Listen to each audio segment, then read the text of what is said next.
good. This is permanent. Ooh.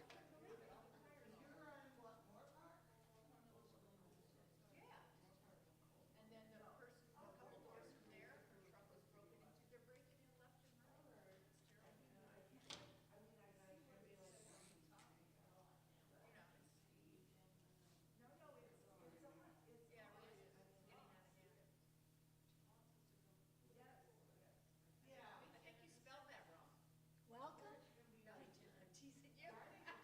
Did I misspell welcome? Oh, okay. Well, I don't misspell chicken. Yeah, but it's only one. Welcome, MID. He's coming. He doesn't like coming early, but there was so much traffic.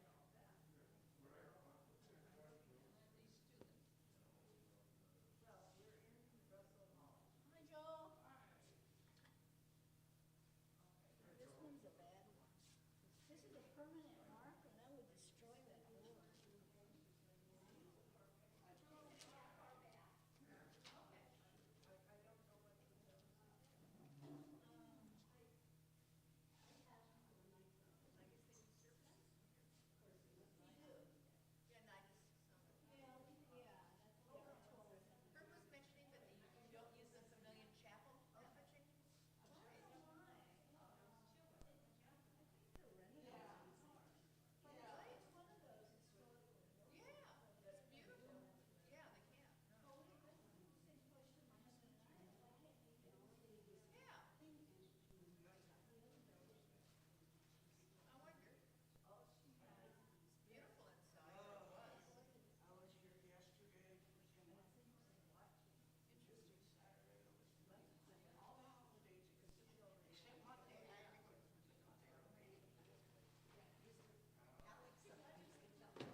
Hi, Rabbi.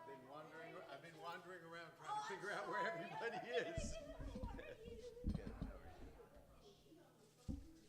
Somebody put a permanent marker over here. I said, that's not gonna work. That's Yeah. not a permanent No, marker. no, I took it away. There was a permanent. No, that's erase, dry erase. I have a whole bunch more in my office if you need them. Hello, welcome. My name is Madeline. Nice to meet you. Hey. Absolutely. People getting lost. Melinda Warren.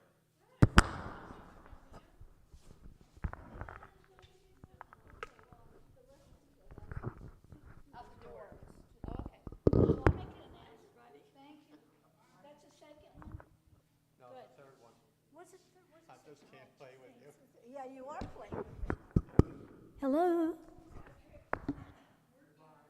I don't have time. No, she wants the password. I gave her all the passwords. There's nothing more I can do for her. I gave her all the passwords.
No, he doesn't. Not what you think. I gotta No. talk with a microphone. I do. My voice is soft.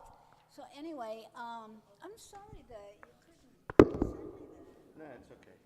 You know, It'll be fine. yeah, you can. Oh, is there an eraser? Good. Yeah, yeah, yeah.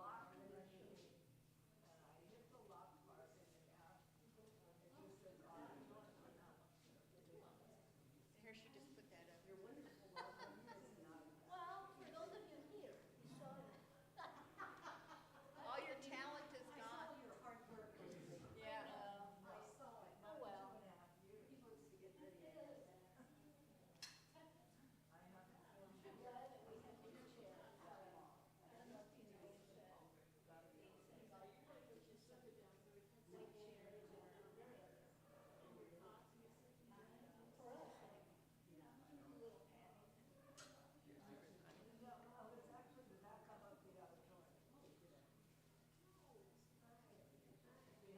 Gary? You know what? I can't believe you're coming.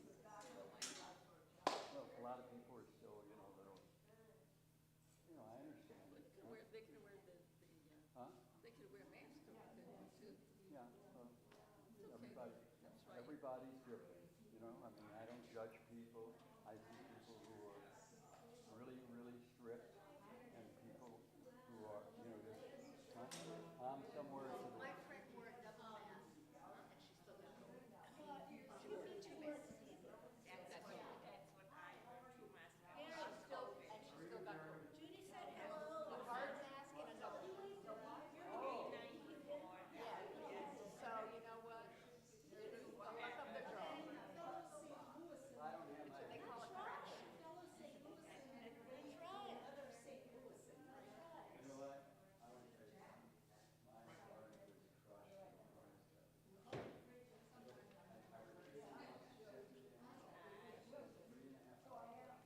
So just on the safe side, because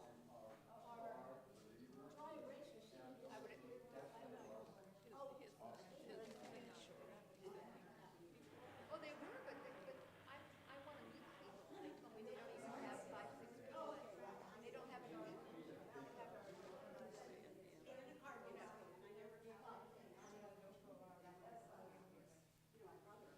So it's sad, and I know they wanted to buy, they wanted to showing people, but they don't want that. Yes, they wanted to bring. It's right. It's right here. It's right near. It's right past Van Nuys Pavilion. Hi, did you want to sit next to her?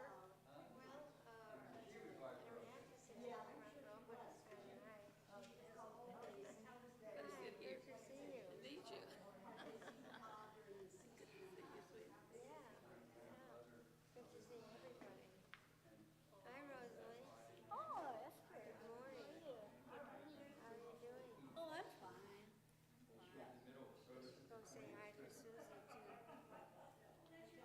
So how'd you get here, Esther? Who brought you? Oh, did Bridget bring you? She brought both of us. Oh, that's good. Okay. She's so nice. She is. You know when I sit. You want to sit over wherever you want to sit.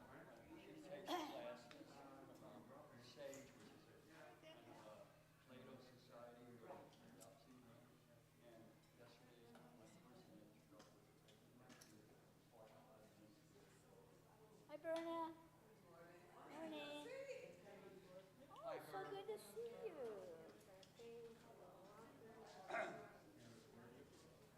Blues today.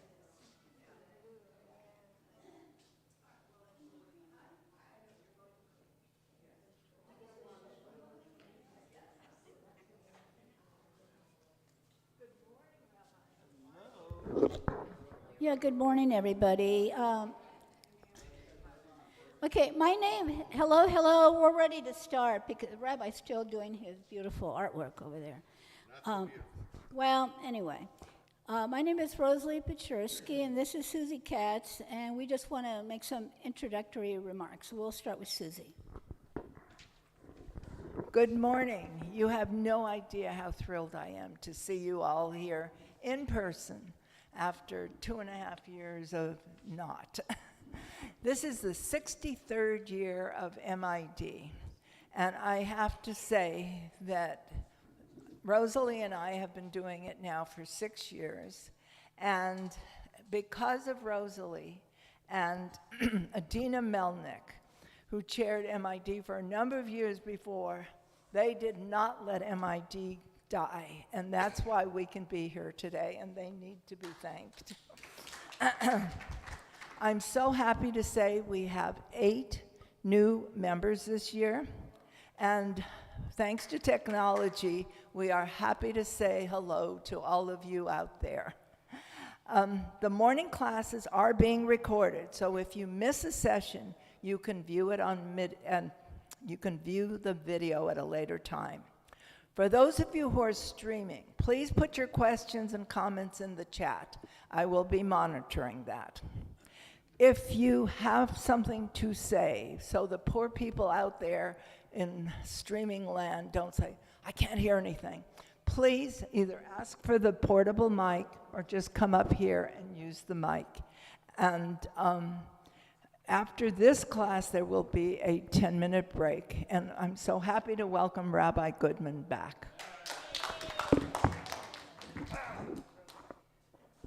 Okay, we're a dynamic duo. We've been doing this now for 6 years, and even before that, I think I did it for about 8 years, so I have a lot of experience in MID.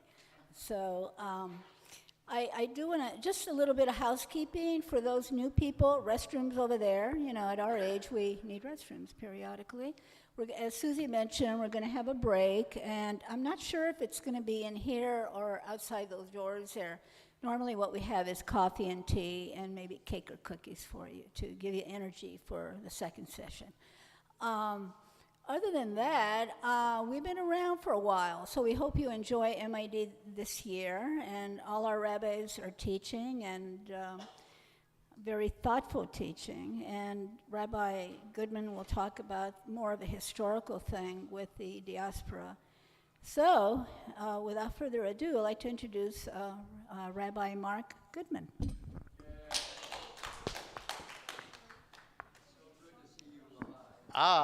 Thank you, and it's wonderful to see all of you live as well. So, Rosalie and Susie asked me to speak this semester, this term, about diaspora Jewish communities. And so what we mean by diaspora are Jewish communities that are outside the land of Israel. And obviously there are many in modern times, and we'll get to those later on. But what I want to start with today is to understand what were the first Jewish diasporan communities. We're going to do that for the next 1-2 weeks, something like that, and we're going to start at the very beginning today. And so to understand how Jews left the land of Israel, either voluntarily or by force, first we have to look at how they got in there in the first place, and then we'll talk about how they left.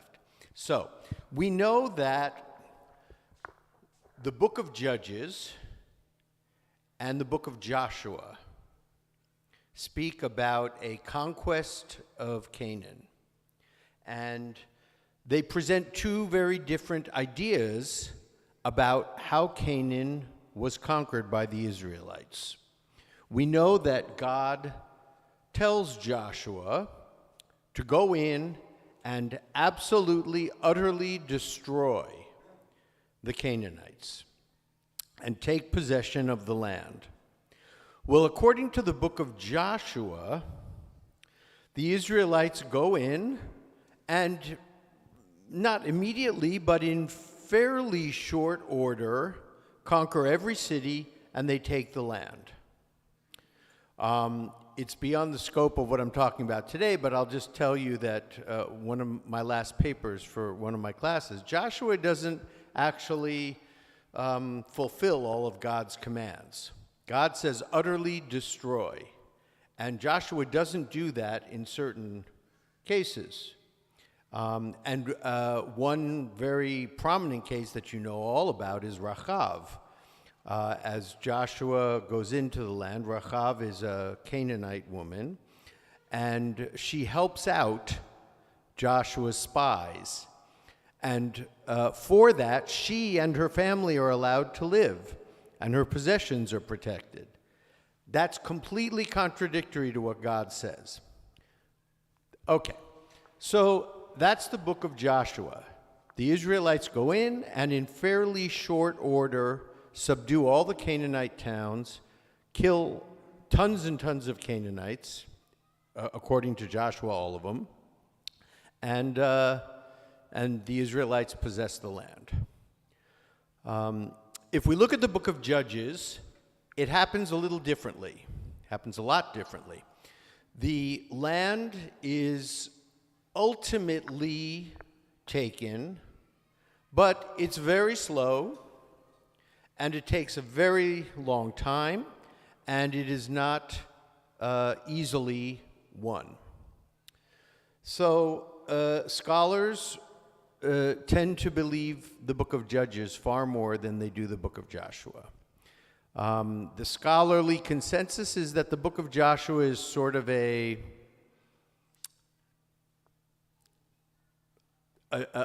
take on how we would like to think it went. That God said, go in and take the land, and we all went in and took the land. But it didn't really happen that way, according to most scholars. They feel that the land was taken, but over a very long time and with difficulty, and some towns were conquered and then rebuilt, and then they had to be conquered again, and then they were rebuilt and had to be conquered again. We look at Jericho, and Jericho seems to have been a very difficult city to capture. As we know from our tradition, they march 7 times around, blow the trumpets on the last day, the walls fall down, boom, we have Jericho. No. The burn layers in Jericho suggest that it was much, much, much more difficult than that. Okay. In any event, what happens is the Israelites, in some way, either after a really long period of time or a short period of time, they enter the land of Canaan and they possess it. Now, we know we just finished, yesterday, we just finished the book of Deuteronomy, and we read that there was no prophet like Moses who arose in Israel, not on the planet, but in Israel, and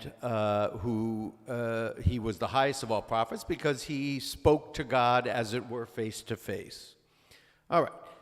And the charge has been given to Joshua in the last couple of weeks to go in and lead the Israelites because he's a better leader at this point. Moses is 120 years old. Joshua is much younger. He's not a boy, but he's younger for sure.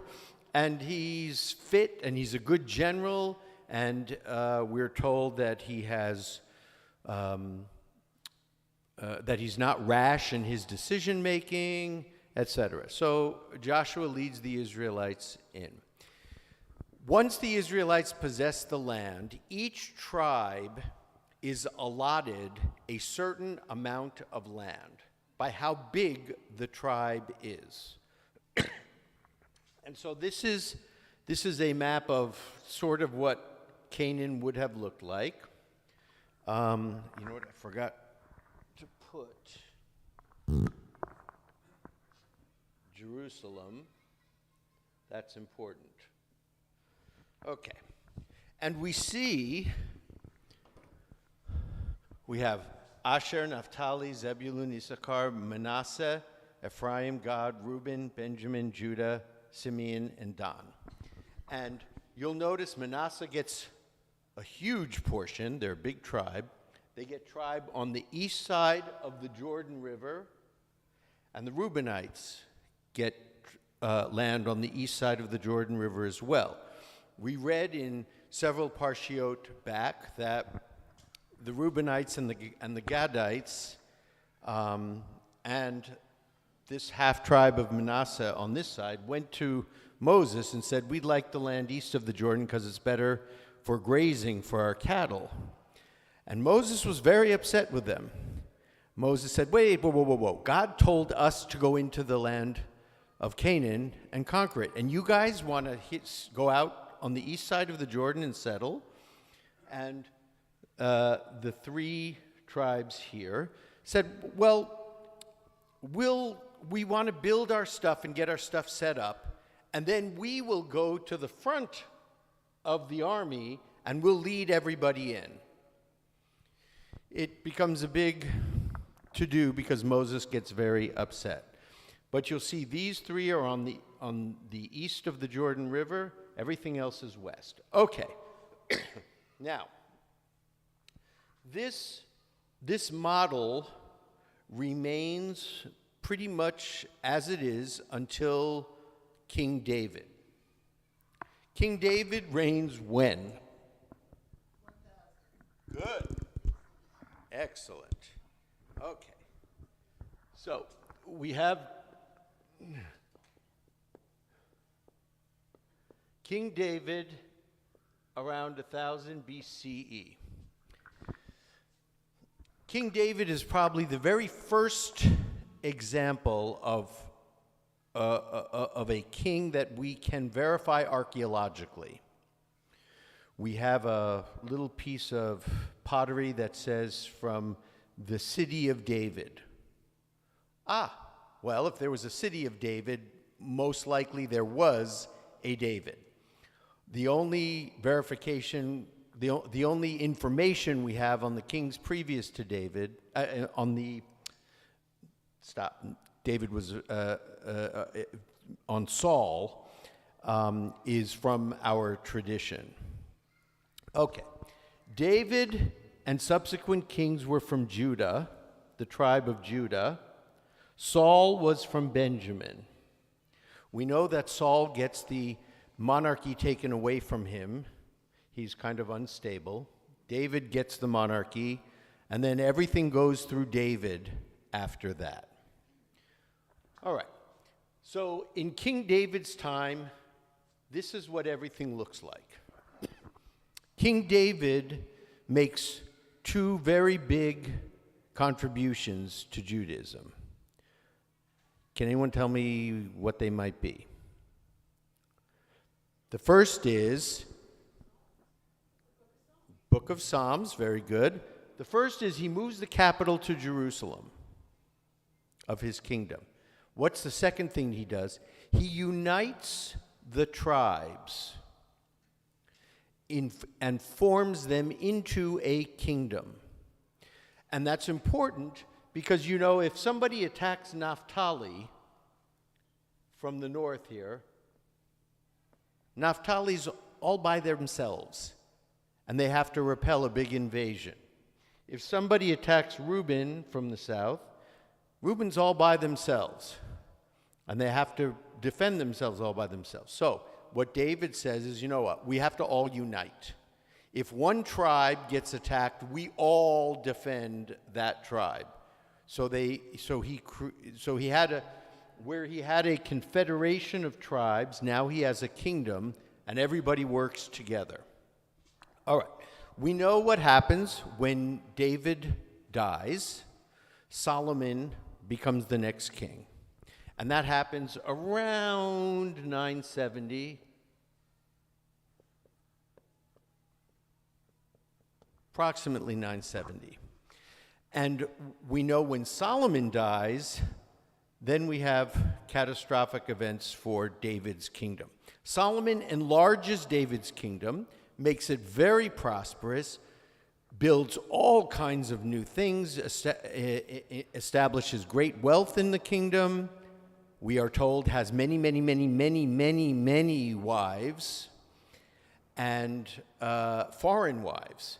Now, on the practical side, Solomon married lots of foreign wives to create treaties with neighboring kingdoms. If you marry the princess of the neighboring kingdom, the chances of that king attacking you are pretty unlikely because his daughter is one of Solomon's wives. So for a practical reason, it's great. For a not so practical reason, it's not great, because all of these wives were pagans. So what did they do? Oh, Solomon, honey, I want to go worship at my shrine, at my particular shrine of my people. Is that okay with you? Sure, honey, go ahead. No, but I want you to come with me, please. Let's do it together. And Solomon seems to have gone with a lot of his wives and worshiped at a lot of places, and that was absolutely not okay. When Solomon dies, the northern tribes revolt. The wealthy among the northern tribes, because Jerusalem is fairly south and pretty much right here in Judah, the nobles come to Solomon and they say, look, are you going to do what your dad, Solomon, did to us? Are you going to tax us? Are you going to conscript us into the army? Are you going to make us do all these things? And Rehoboam, Solomon's son, says, yeah, I'm going to do that. And they said, then we're out of here. And the northern tribes leave. So,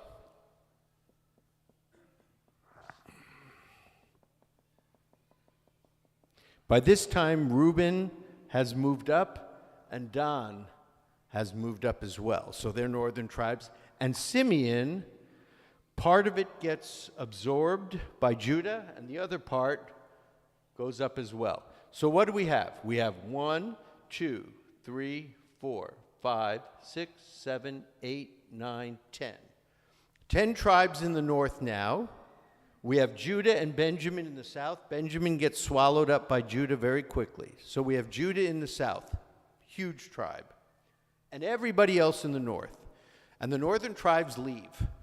They secede from the kingdom, and they make their own kingdom, and we call it Israel. The southern kingdom is Judah. So, and it's split right along these lines here. Jerusalem being just on the border down here in Judah. Okay. Now what happens is, as we know from our ancient history, various empires begin to try to take over other empires. They want land and they want money, which is why empires going after temples is a very big thing. Why? Because temples have lots of gold. And empires need gold to survive and enrich themselves. So they amass more land and they amass more wealth. The ascendant empire at this time is Assyria, to the northeast of what was Canaan. And they are the first empire that comes along to try to take over territory from the Israelites. And they come down from the north into the northern kingdom, and eventually, in 721 BCE, Sargon II takes Samaria, which is the capital of the northern kingdom. When that happens, Sargon II exiles the 10 northern tribes. He sends them away, which is where we get the 10 lost tribes of Israel. I'm sure you've heard that and are familiar with it, the 10 lost tribes. So the only tribe left now is Judah in the south. The kingdom of Judah remains, and that's going to remain until the Babylonians take that over. We're going to get to that next week.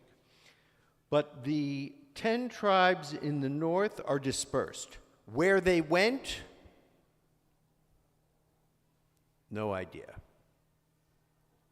Now, for confirmation that that is, in fact, what happened, I look to Josephus. Does anyone know who Josephus is? Very good. Jewish historian, Roman Jewish historian, very good. And one of the only historical sources that we have. Josephus writes several books. I'll be quoting from his book, The Antiquities, which is as best as he can, a historical presentation of what our oral tradition was. In other words, he's going to comment on what happened way, way, way, way before him based on our oral tradition. So let's see. So I'm reading from Antiquities, Book 11, Chapter 5.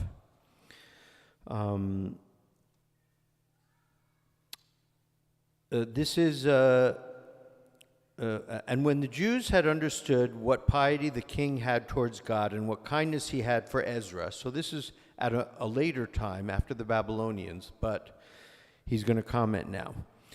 They were all greatly pleased. Further, many of them took their effects with them and came to Babylon, and very desirous of going down to Jerusalem. But then the entire body of the people of Israel remained in that country. So there are but 2 tribes in Asia and Europe subject to the Romans, while the 10 tribes are beyond the Euphrates until now, and are an immense multitude and not to be estimated by numbers. So Josephus confirms for us that, in fact, the 10 tribes are no longer there. They have gone somewhere, and they are growing, but nobody knows where they are. And we have the tribe of Judah in the south. Yes?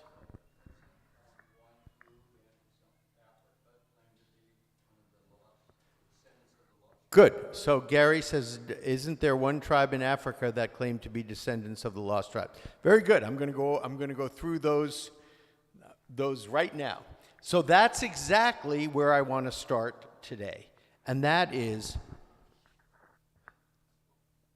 wherever these 10 tribes are, the descendants of those 10 tribes, and they, when they first went out, are the first Jews to live in diaspora, right? Because before them, all Jews were living in the land. So these were the first Jews who were forced out and forced to live somewhere else. Okay. So let's see. Let's go now to, there are 3 basic groups of Jews that I want to talk about today who claim ancestry to one of the 10 lost tribes.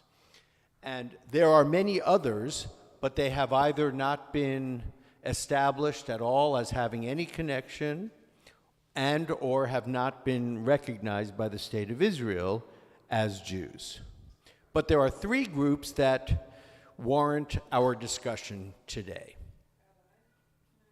Certainly. Has there ever been DNA research done on the claims of these supposed descendants or on other groups of people who might be descendants of? Good. So the question is, do we have DNA evidence? And the answer is yes, and I'm going to present it in 1 minute. So it's a good question. Okay, so the first group of Jews that I want to talk about are from India and Myanmar. And they're called the B'nai Menashe, the sons of Manasseh. And you'll recall Manasseh is, it's referred to many times in our Torah as the half-tribe of Manasseh, because the tribe is split by the Jordan River, as we just talked about. Okay, And what's interesting about the B'nai Menashe is they have some practices which are very, very, very similar to Judaism. They observe 3 festivals. They observe very similar funeral and birth rites. They make a historical claim to an ancestor, Man Masi, that they link to be Manasseh. There are local legends among them about how they got there. They observe Shabbat, they practice circumcision, they practice kashrut, they practice family purity laws, they even set up cities of refuge, and they have a spring sacrifice in which they place blood on the top of the doorways. Very exactly like our Passover, right? So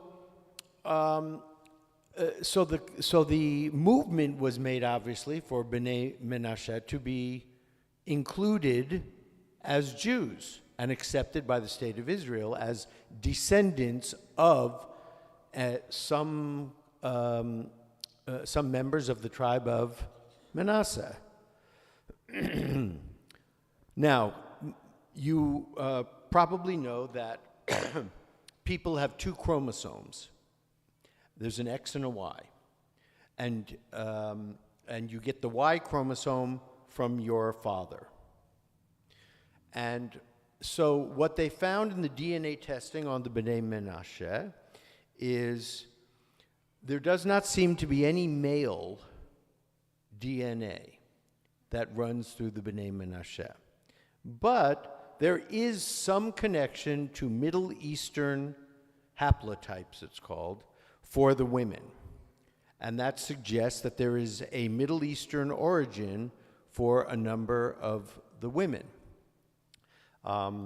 Perhaps these Semitic people, descendants of Manasseh, came, intermarried, and so there is some genetic connection to them.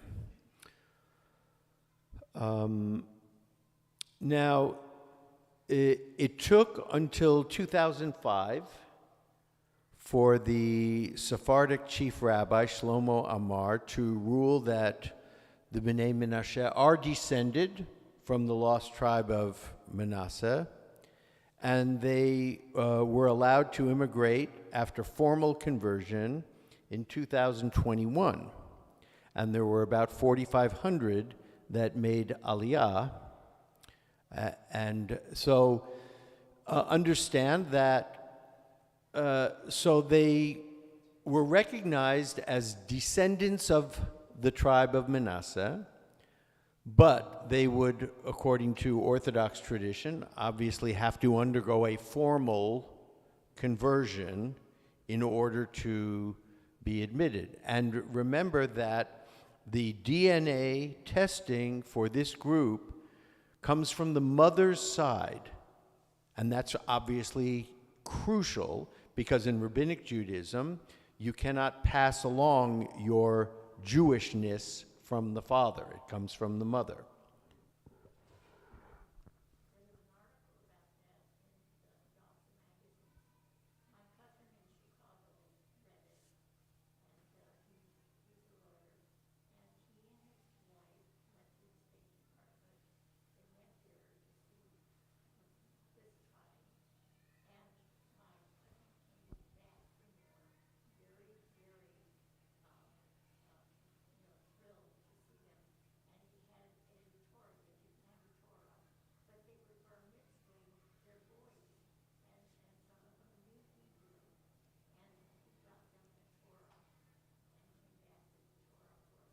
Oh, very nice.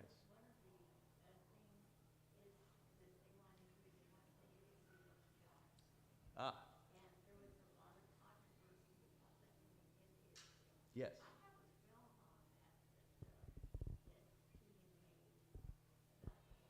Oh, great. And who, this was what relative?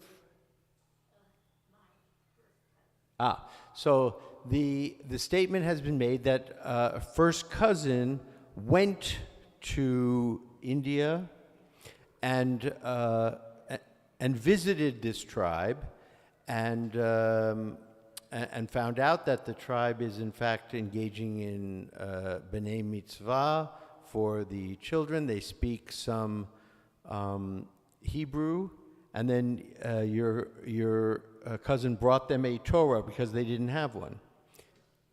That's wonderful.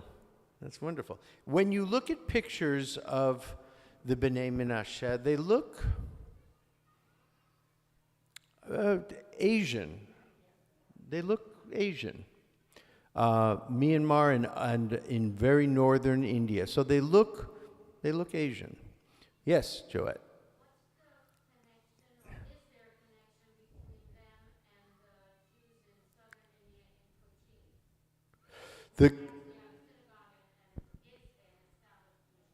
Right. The only connection is that the Jews in Cochin actually had to teach some of these Jews from B'nai Menashe some of the traditions. No. No. No. No. The Jews in India went there from Baghdad in the year thousands. Thank you.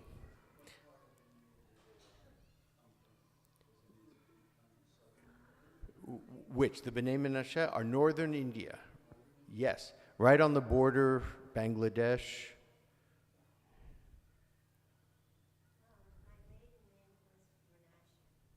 Your maiden name was Menashe. Oh, nice. It could. It could. You know, so the question is, my maiden name was Menashe. Does that mean I'm from the tribe of Menashe? It could. It could. So, you know, in just a moment, this is a segue into something I was going to get to in a couple of minutes, but because it's a good segue, I'll go into it now and then when we get there. So, you know, our tradition has us belonging to various tribes. And you get your tribal affiliation through your father. Now, this is very interesting because biblically, then, you get your Judaism from your father. You don't get it from your mother, absolutely not. You get it from your father. Whoever your father is establishes your Judaism and what tribe you are from. So, for instance, now, for those of you who have been to a traditional Saturday morning, we call 3 aliyot. We call a Kohen first, we call Levi second, and Yisrael third. Or at least I do in our synagogue. That's many traditional synagogues do that still.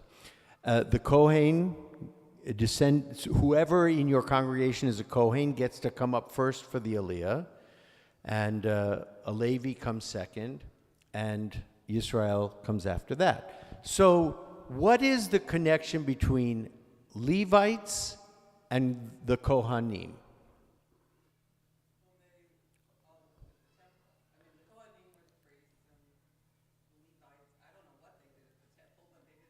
Okay, good. That's an idea. Yes? Serving. No land. Good. So one of my questions for this map was, we have all the tribes. What about Levi? Why doesn't Levi get any land? They rely on everybody else. Very good. And so God says the Levites take care of the temple. Obviously, before the temple gets built, it's in the desert, it's the Mishkan, and then but they take care of the religious aspects. Okay, so here is the deal. Levites are priests. All Kohanim are Levites. But only certain Levites are Kohanim. So the Kohanim are a subsect of Levites, descended from Aaron specifically. Since they were centered around, I would assume,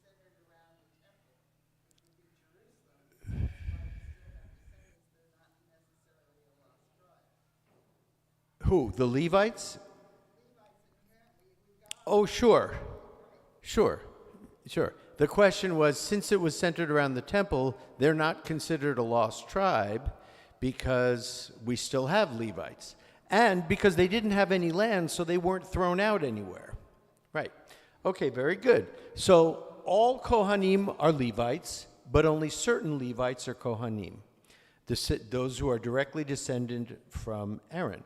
And as it turns out, as we will find out in just a moment, gosh, I never have enough time. There is a genetic marker for Kohanim. You can tell who is a Kohen because they have a specific Y haplotype in their blood that makes them descended from a person way, way, way, way, way back. So there is some truth to our oral tradition because you can identify Kohanim. And about 50% of all males today who identify as Kohanim have that signature Y haplotype. It's called the Kohen modal haplotype. Okay. And so just a very aside quick reference. So we call the Kohen first and Levi second and Yisrael third. It was an accommodation the rabbis made. When the temple was destroyed, the Levites had nothing to do anymore. And the Kohanim had nothing to do anymore. They lost the ability to say Yud He Vav He, what that sounded like. And there was no job for them anymore because there was no temple. So I don't know how to put this nicely, but the rabbis kind of threw them a bone and said, okay, look, to honor your service, Kohanes will give you the first aliyah to give you a little kavod. And Levites, you get the second one. And everybody else, you get the third. And so that's why we do that. It was an accommodation made by the rabbis. Okay. The second group of Jews for us to discuss they're called Beta Israel. And they're from Ethiopia, and you may have known them from the term falasha. Falasha is really a derogatory term. It's not a nice thing to say. It means landless wanderers. But that's how they were referred to. And they trace their origin either to the tribe of Dan or to the Queen of Sheba. And the way they trace it to the Queen of Sheba is they say their first emperor, Menelik I, was really the son of the Queen of Sheba and Solomon. Okay, so we have to look at that for a second. Does Judaism say that Solomon and the Queen of Sheba had an affair and had a son? No. No. Let me tell you what Judaism says. The Queen of Sheba heard of Solomon's fame through the name of the Lord, and she came to test him with hard questions. And she presented the king with 120 talents of gold. Never again did such a vast quantity of spices arrive. King Solomon, in turn, gave the Queen of Sheba everything she wanted and asked for, in addition to what King Solomon gave her out of his royal bounty. Then she and her attendants left and returned to her own land. Okay, that's what happened. There was no, at least in our tradition, there was no illicit love affair. And the rabbis pushed back on that even more. If we go to Bava Batra in the Talmud, the rabbis say that the Queen of Sheba refers to the kingdom of Sheba. That's it. There's no person. It's the kingdom of Sheba. Well, the rabbi's agenda, of course, was to protect Solomon, right? To protect Solomon's reputation. And they didn't want anything that would tarnish it, because the Christian scriptures in the Gospel of Matthew 12:42 and also in Luke say that Solomon seduced her and they had an affair and they had a child. Our tradition says no. In any event, the Beta Israel community in Ethiopia traces their origin either back to the tribe of Dan or alternatively through their first emperor, who they claim was the son of Solomon and Sheba, and the Queen of Sheba. They observe Kashrut, they observe a lunar calendar. Every 4 years, they add another month. Obviously, very similar to ours, right? Ours is approximately every 3 years to keep the Jewish calendar even. In terms of their DNA analysis, 41% of them had haplotype A for the males, and 51% had haplotype for the maternal side. So there is a strong connection of Beta Israel to Semitic peoples and probably our people. Yes?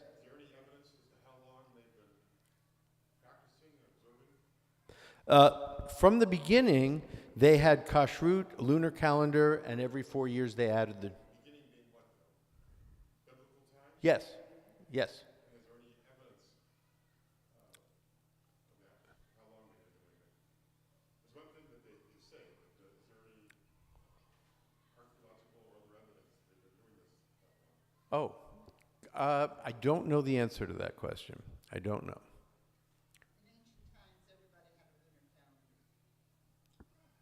Yes, but if we have a lunar calendar that's modified every 4 years, that's different, because only our people did that.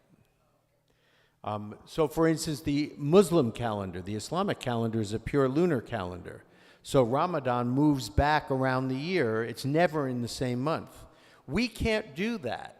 We could not have a purely lunar calendar with everything moving around, because God says you must celebrate this holiday on this day in this month or in this season. And so what happens is we have to make sure that as it's going to the beginning, every couple of years we reset and it goes back, and then we come back and it resets, and we go, which is why sometimes the high holidays are early and sometimes they're late.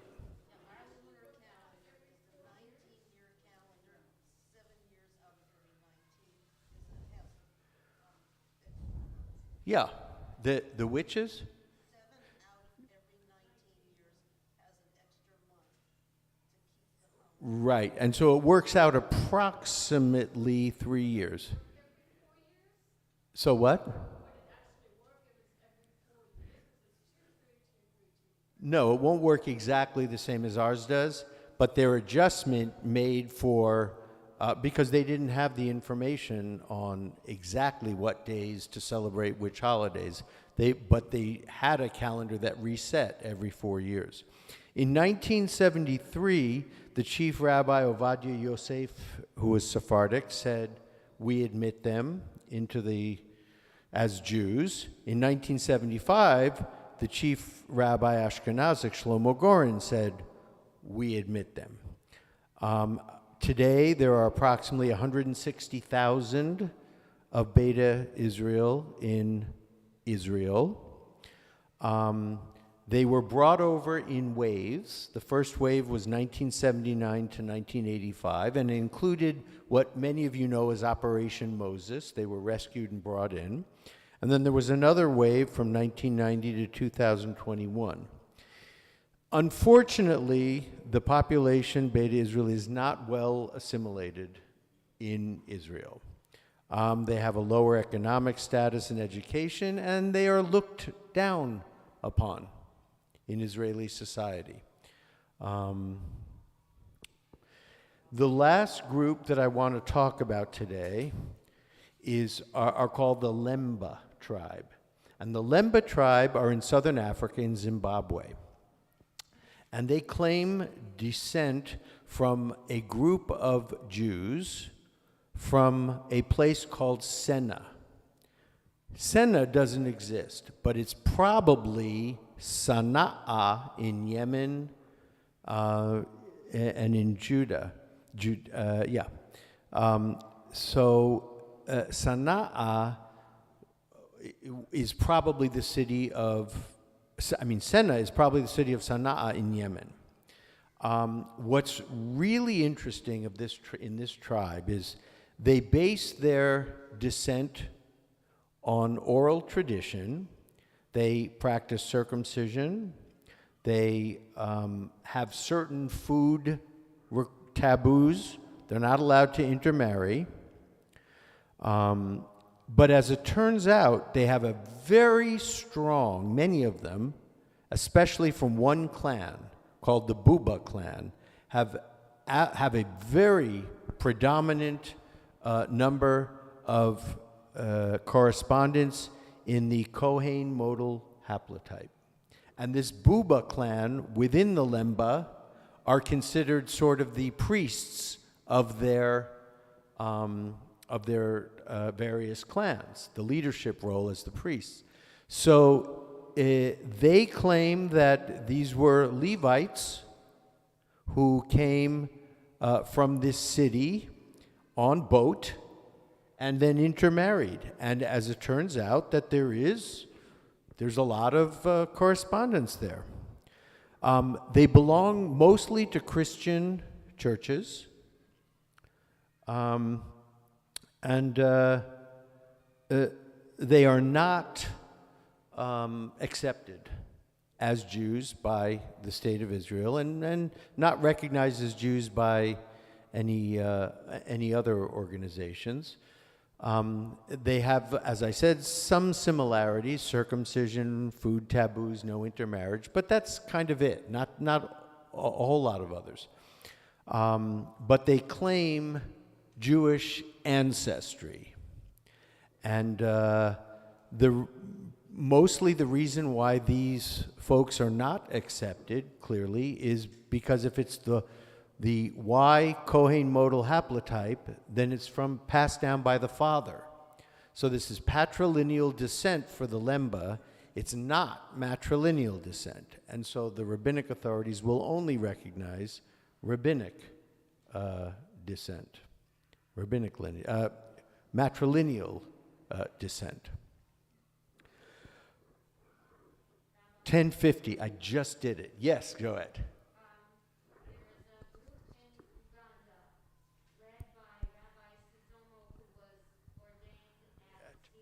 Yes? You know, good question. I'm going to have to find out. There's also a group that's led by, I think it's Uganda as well, from someone who graduated from Spertus, where I'm taking classes, and he's their rabbi. But that group's in Chicago, but it's all Ugandans. So I'll find that out. And what's the name of Rabbi who? Sizomu. Okay, I will find out.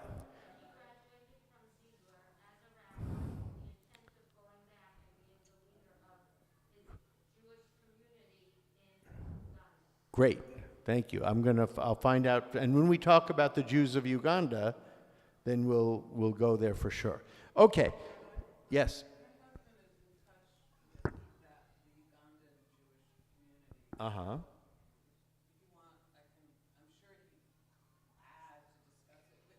Oh, great. Good. When we get to the Jews of Uganda, then definitely I will, absolutely. Okay. So wonderful to be back with you today. Next week, we're going to look at where the Jews go after the first temple. Solomon's temple is destroyed, the exile into Babylonia, the various Jewish communities around that time.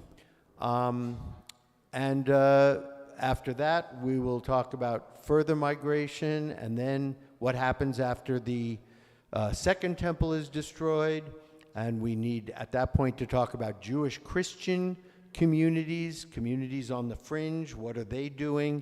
And so we have a lot of stuff to talk about.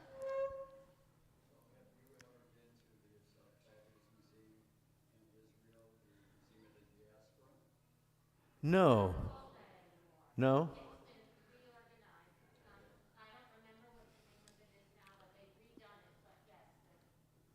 No, when I was there, we went to obviously Yad Vashem, but that's not. No, yeah, yeah. I didn't. No, I didn't. Next time I go back, I'll definitely have to go. All right, everyone, have a wonderful break. Great to see you all. I'll see you next week.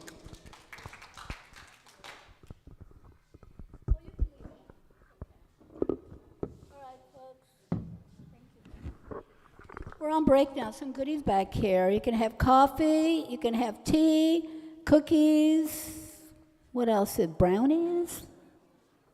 So help yourself. And we'll come back at 11, more or less, when Rabbi Schuldenfrei comes.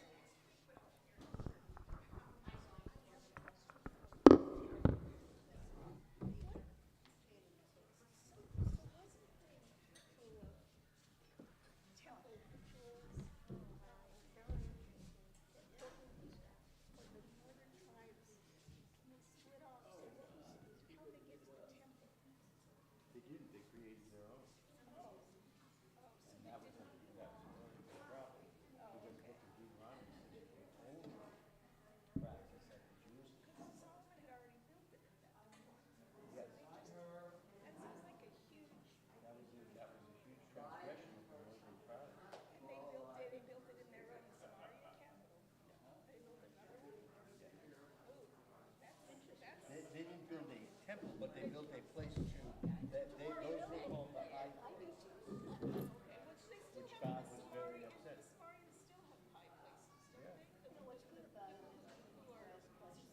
Samaritans, they on Mount Gerizim.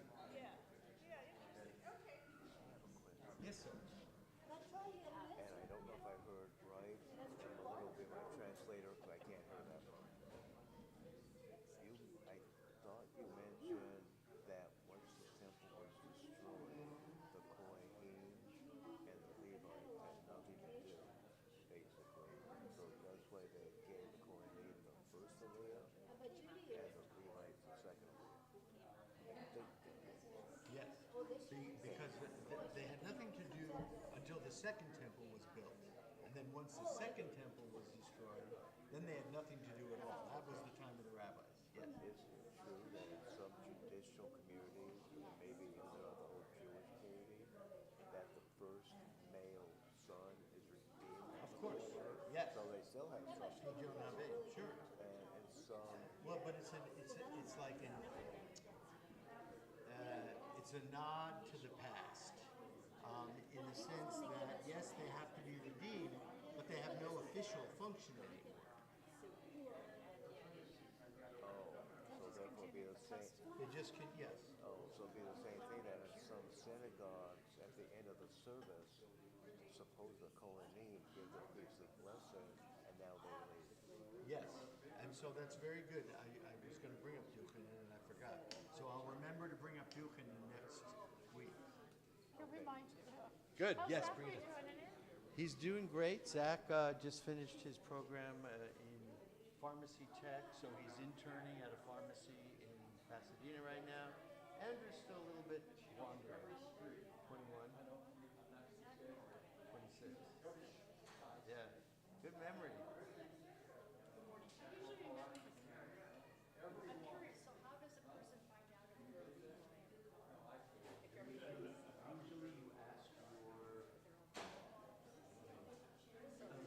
Unless they specifically tell you you're a Kohen or a Levi, and in your case it would be a Kohen,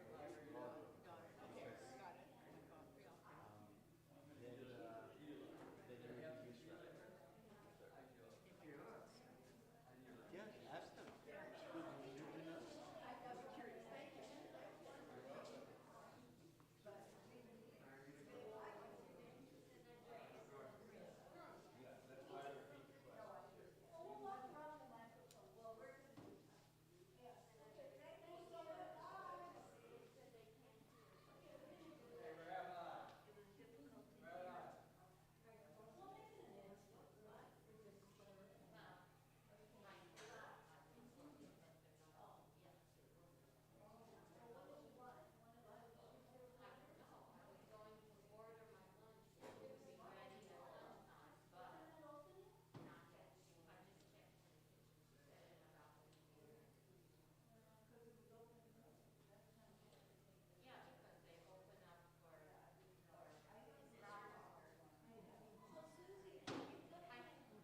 That's wonderful. Okay, so I have, yeah, I have materials, which is You have great. like 25.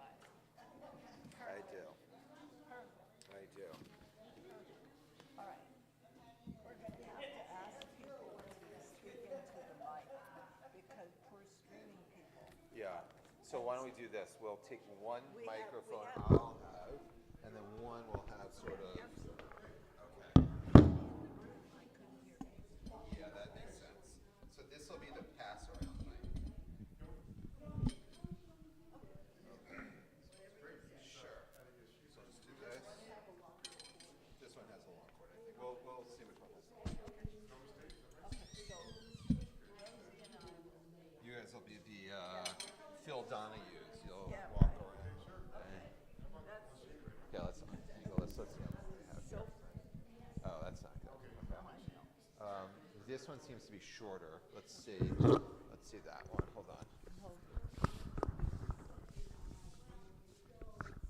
People have questions, we should be able to. yeah, we're going to be Yeah, we had an issue this morning. We didn't. Yeah, I think. It's not an issue, it's just that people have soft voices. But I'm in the same room and I couldn't hear. Well, I couldn't either. Okay, that is as good as it's gonna get. Oh, him, yes. Oh. Wait, let's see. Let's see which one's longer. Yeah, but they also, a lot of them had masks on. Yes. I think it's. I think Well, it's pretty We much. can go around. Yeah, we don't have to go this way.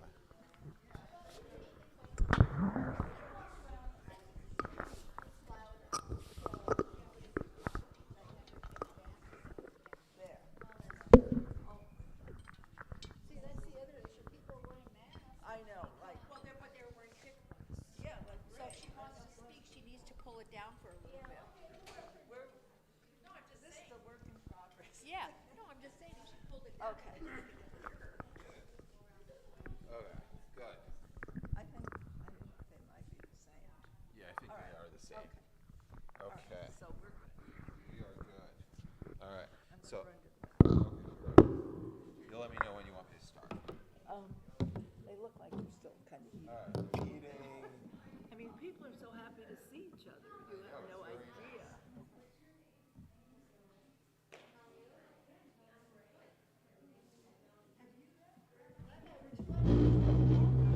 No, I've already had 3 this morning. I'm good. Thank you. Though. Hi. My name is Judy Potter. Oh, hi, Judy. I'm on, Oh, be careful, Judy. You're about religious sabbatical. Okay. Member, I was a member here at DOT. Okay. My daughter teaches in a religious day school at SDS. Oh, what's her name? Her name is Shayna Diaz. This is her first year. Oh, okay. She was here and then she was at Bethel. Oh, what's her name? Shayna Dean Stagg. What grade is she? She teaches second and third grade. Oh, good. Jamaica. Oh, wonderful. I believe she's going to become the cooking coordinator.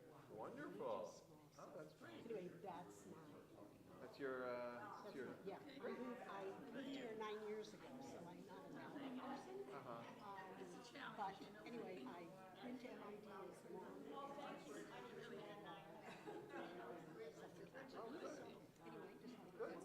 Great. One more time, what's your name? Judy. Judy. Judy Potter. Okay, thank you. Okay, nice meeting you, Judy.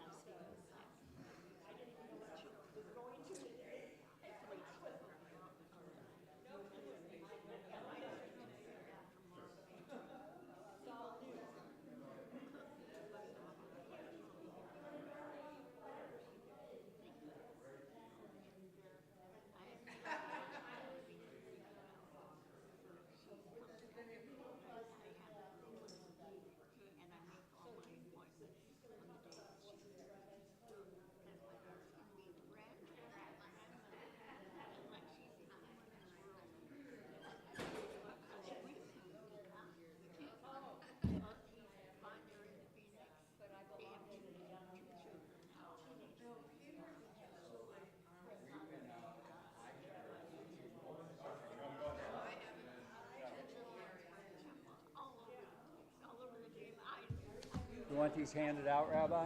Not yet. Okay.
Nothing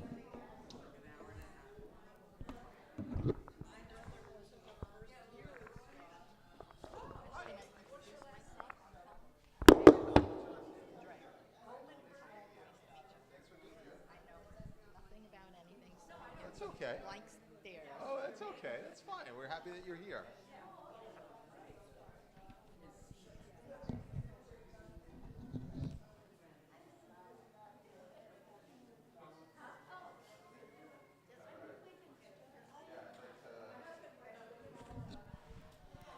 Okay, hello everybody. I hope you're back from your break.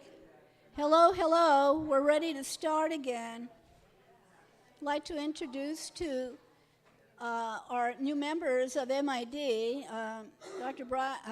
calling you doctor, Rabbi, Rabbi Brian Schulden-Frey. Here you go. Great. Thank you. So,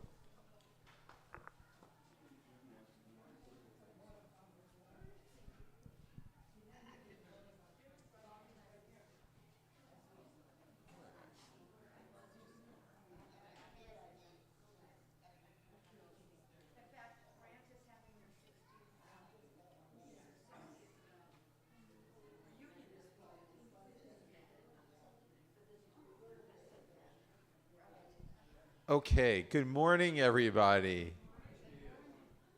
Buenos noches. Oh, let me help you with that. I got it. You're welcome. Yes. We'll put it on there for you. Okay. Is everyone comfortable? Everyone got enough nosh? They were brownies. Ooh. Okay. It was actually easier. It was harder to watch what you ate when you were online. So I'm glad that we're here. Because you just online just keep eating and you keep eating and you go to the cupboard, you keep eating, you keep eating. Anyway, it's so great to actually that's a metaphor for what we're going to engage. We're going to keep discussing and keep discussing and keep discussing. Sort of like an endless meal. That is the subject matter that we are going to discuss. We're going to look at rabbinic literature. What I mean by that, it's not a very good metaphor, but rabbinic literature, you okay? Yeah? Okay. Rabbinic literature is very fluid. And what's interesting is that while the Bible is canonized, right? There's a start and there's a stop.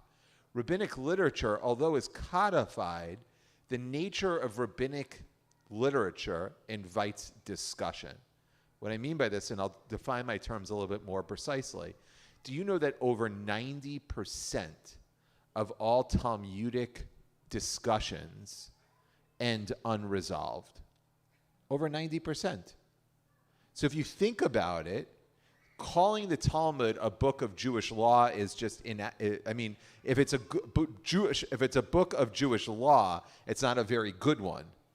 Because it's not decisive in any way, shape, or form, right? The Talmud doesn't clearly delineate, like, what should you do?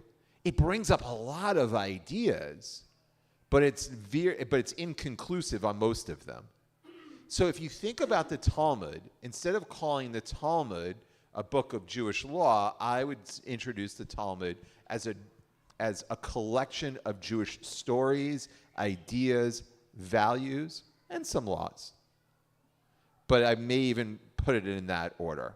So let's just kind of go through this. What is the Talmud? Where is it coming from? And what's the purpose? I'm going to close this door first.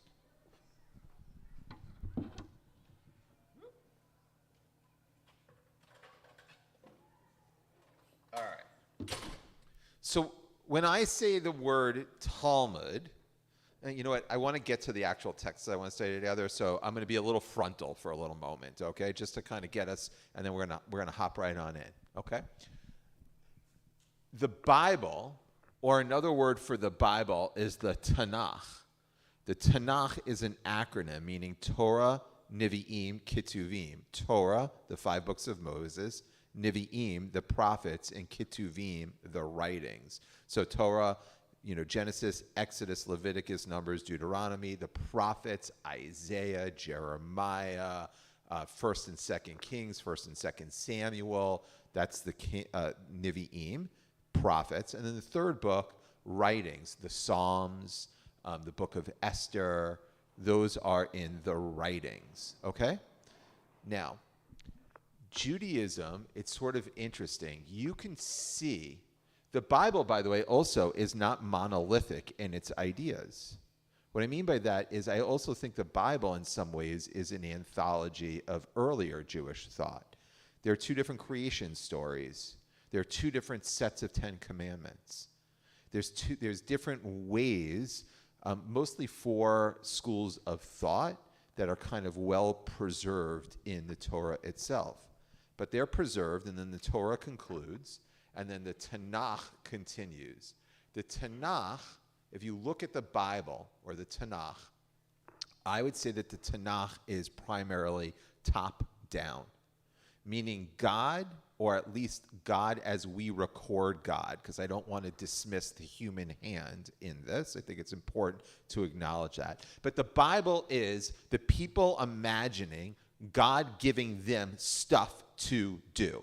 It's based upon a revelation, right? Either a revelation at Sinai, or the people say, no, that's too much for us to handle. A revelation through a messenger, a prophet like Moses, or later on Isaiah, or any one of those. But that's the whole Bible. There is a message, and it's top down.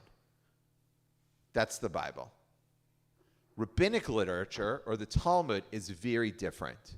Rabbinic literature makes a very bold assertion right off the bat. It says, no, thank you. We're not looking for your message. It's sort of like when your kid goes off to college and they don't call for a month. Right? Mom, Dad, you've been bossing me around for 17, 18 years. Sei gesund. Don't call me. I won't call you. I'll see you at Thanksgiving. Rabbinic literature is the time from the time the kid gets out of the car until Thanksgiving. But Thanksgiving never comes. And it goes on and on and on. Talmud is us trying to figure it all out. So we believe that the transmission has stopped, and it's up to us to figure out what to do. And what's interesting is, as opposed to the Tanakh, where wisdom is imbued to very few prophets or people with experiences of direct revelation, whose job it is, if you think about Jonah, we just read about Jonah and Yom Kippur, right? What's Jonah's job? Go to Nineveh, deliver a message. Jonah's a messenger, right? He's like a mailman. The Talmud, and it can't be any person. Actually, there's some interesting choices, Jonah being perhaps the most interesting choice in terms of character. But you are either a prophet or you're not. You either have the message or you don't. Rabbinic literature, or the Talmud, is democratized. Anyone can become a messenger. Anyone who puts in the time, develops the skill, gains the wisdom, can become the messenger. Which is very interesting if you think about it, like the paradigmatic, one of the most paradigmatic scholars in the Talmud is Akiva, Rabbi Akiva. He doesn't start learning until he's 40 years old. He's an ignoramus. And that's intentional, if not polemical, right? That Akiva is set up as this paradigm to teach, to say, hey, Esther, there's possibilities to always learn. You could still become a rabbi. You could still be a messenger of wisdom. Okay, so we are going to concentrate on the Talmud. We're going to leave the land of the Bible, and we're going to focus on the Talmud. The parts of the Talmud that I'm going to pick apart with you are largely Agadah, which means that there's two types of text in the Talmud. Midrash, it's either halacha or Agadah. Halacha, what's halacha? Law. So law is, when can you make kiddush? What order do you make kiddush? How much wine do you make kiddush with? do you need wine for Kiddush? Who can make Kiddush? A man, a woman, a child? That's law. Now, again, that doesn't mean that they end with a clear answer. Those are kind of like, there'll be laws, and then it'll be like, okay, sei gesund. You've had 3 different opinions, and now you're off. There's halachic discussion, but then there's agadah, which is stories, proclamations, announcements, recollections. Basically, what is agadah? Anything that is not halacha. That's by definition. Like academics, I once studied with this scholar, and she said, I've spent 20 years studying this to come up with the definition of agadah. What is agadah? Anything that is not halacha. So that is, she's 20 years in school for that. I hope she got a refund. But right, that's why I did not go into academia, right? But anyway, we are going to principally, and I don't not say exclusively, but principally study agadah, which is mostly we're going to focus around stories. Over the summer, I read this book by a professor a professor of rabbinic literature at NYU. And so my presentation's influenced by his book. Okay, his name is Jeffrey Rubenstein. You'll actually see him alluded to in the text. So what I'm going to do is I'm going to give you these texts.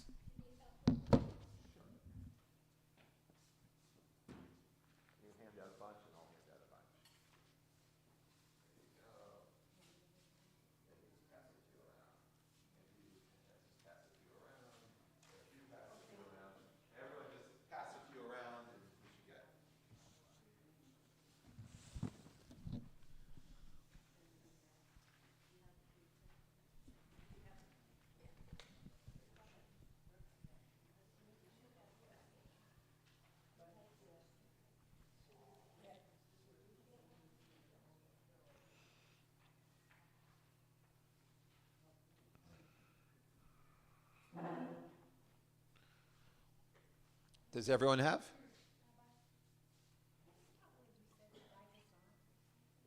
It's Yiddish. It means how would it translate sei gesund? Be happy, right. Be healthy. It's like go and, it's like sei gesund, on your way. Check you later, right? Sei gesund. Yes, I say that to our nanny who's Mexican. At the end of the day, I'm like, sei gesund, and she turns back and she goes, sei gesund. She's a Mexican-speaking American. It's only in America that happens, right? So midrash, good, thank you. Does everyone have? Okay. Midrash is Midrash is a system. It's not a system. Midrash is the act of interpreting. So when you are mostly because by explaining you are interpreting, right? So midrash, you can have midrash halacha and midrash agadah. You can have halachic or legally based midrash. It's not going to be stories, but it's going to be like Rabbi Akiva is famous for this. Because of that daled in the word, we learn that we have to do something by standing on one foot and howling at the moon. I'm making something up. But midrash halacha is extrapolating from a text law. Midrash agadah is taking a text and kind of playing with it and extrapolating from it anything that is not halacha. Stories, values, proclamations, anything of that nature.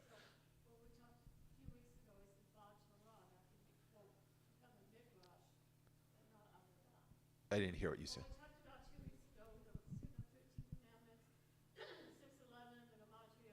Yeah. Yeah, I don't want to get derailed here, but yes, in short, yes. Okay? All right, so what I'd like to do now is I'd like to study a text with you. Midrash, by the way, so this is a good, Melinda's bringing up something that's interesting. Midrash is in the Talmud, but there are also anthologies or books of Midrashim, also just collected. So, but Midrash loosely is interpretation, okay?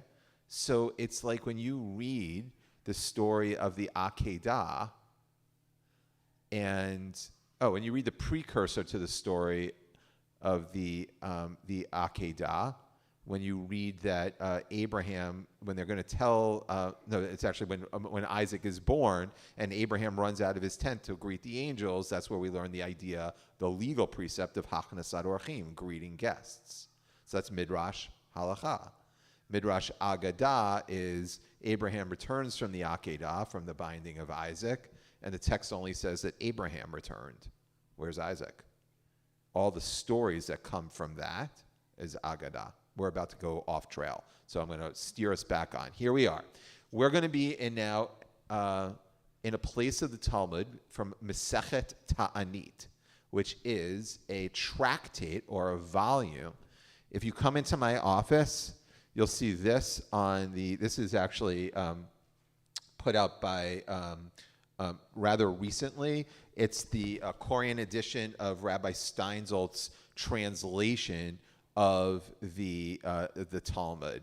And so this has both the Hebrew/Aramaic and also English and lovely pictures and stuff.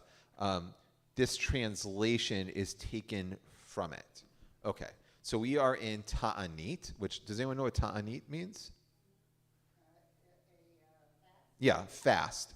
So this, just because a Masechet or a tractate is called by a name, it doesn't exclusively deal with that subject matter, because Talmud is naturally, think about the Talmud like we talked about what it contains, but the patterns of Talmud are more like a phone conversation or a conversation of a room of people. If I just said, go ahead and talk as a room, your conversations would sometimes be centralized.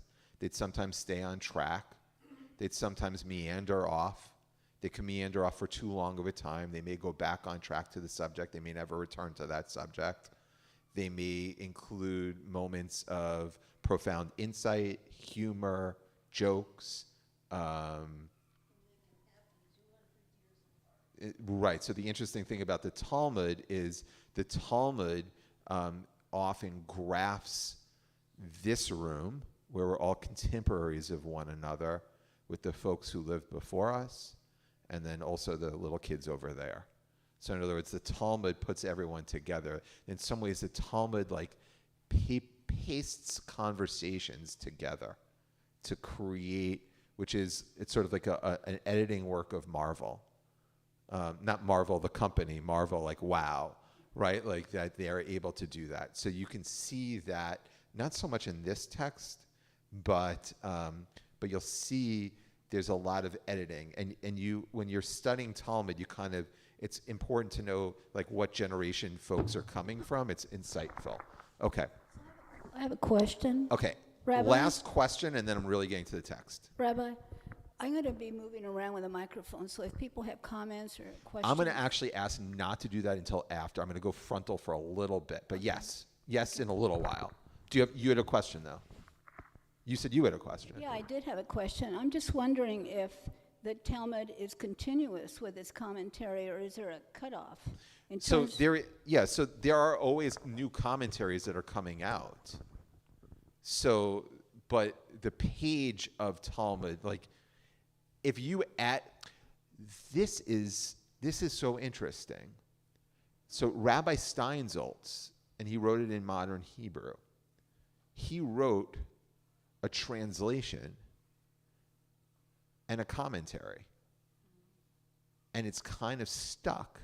Now, it doesn't replace like the traditional, what's called the Vilna Shas, I'm not going to get, which has, like when you study Talmud, if I go into a yeshiva and I study Talmud, I expect the page to look like a certain page and have certain things on it, and that hasn't changed. but that Rabbi Steinsaltz, I mean, in the past, in the past few years, has written a commentary that is on the shelves of every yeshiva and every rabbi in the world.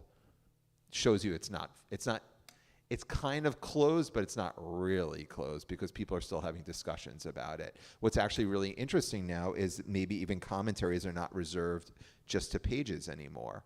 One of the most interesting Talmud teachers is this woman in Jerusalem.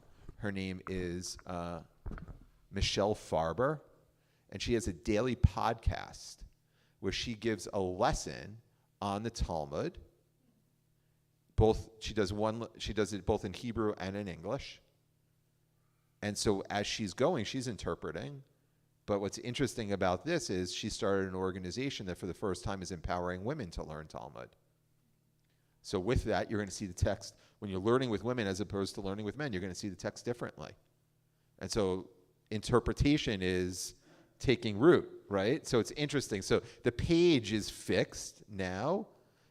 So he separates and writes on a different page, but the text but it's still alive.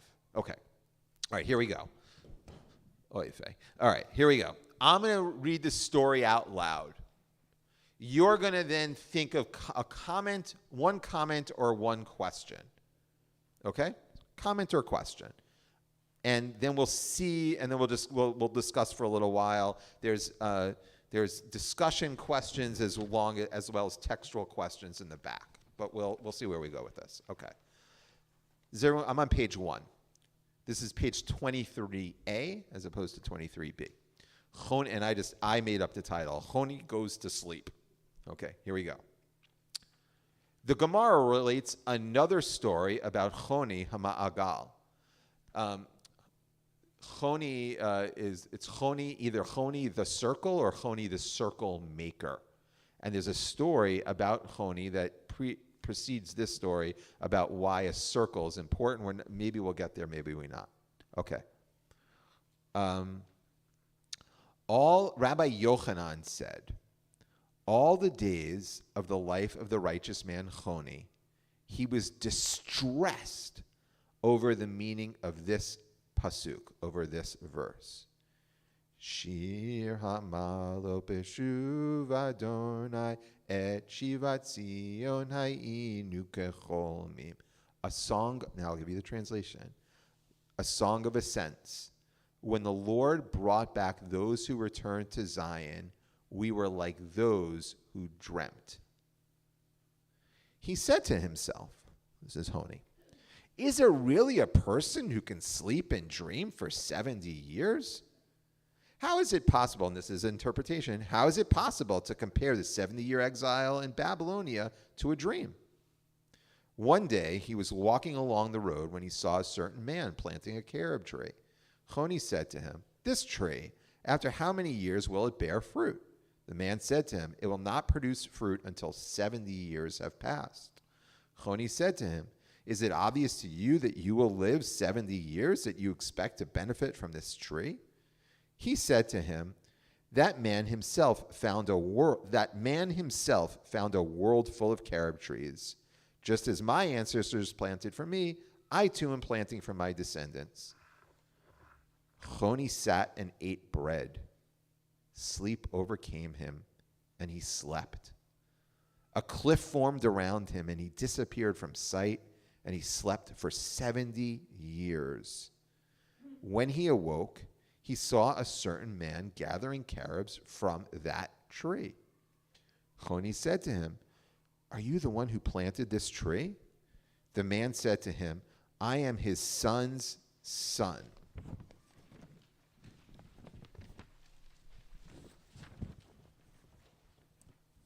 He said to him, I can learn from this that I have slept for 70 years, and indeed, he saw that his donkey had sired several herds during those many years.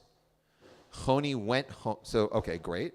Choni went home and said to the members of the household, is the son of Choni HaMe'agal still alive? They said to him, his son is no longer with us, but his son's son is alive. He said to them, I am Choni. They did not believe him. He went to the study hall where he heard the sages say about one scholar, his halacha, his halachot, are as enlightening, as clear as in the years of Choni HaGal.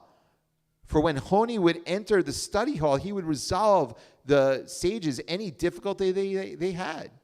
Choni said to them, I am he. But they did not believe him and did not pay him proper respect. Choni became very upset, prayed for mercy, and died.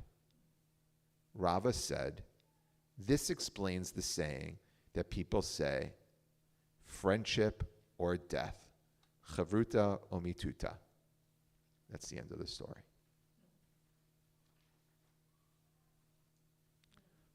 Okay, let's walk through the story together. And then let's walk through the story together, and then the questions that you have. I'm a little low on time. We'll see if you have any questions. So what happens? So you have Choni, who is revered, a revered scholar. And he comes and he runs into a pasuk, a verse that we all know because it's the one that starts Birkat Hamazon on Shabbat. Shir hamalo b'shuv Adonai et shivat Zion hayinu kecholmim. So this psalm, which is Psalm 126, is one of several, a few psalms of ascent, hama'alot, to go up. In fact, my wife's old synagogue where she used to work is called Shir HaMa'alot, a psalm or a song of ascent. Okay? So there's several of those. And it says, Shir HaMa'alot, a song of ascents. When the Lord brought back those who returned to Zion, we were like those who dream.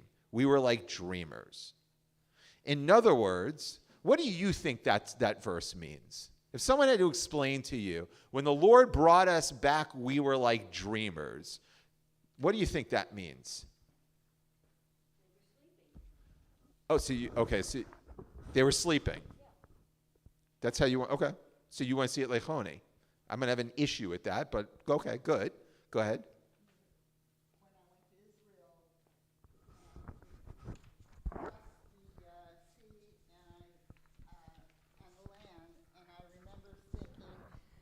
Okay, I went to Israel for the first time, and the plane flew over the water to the land.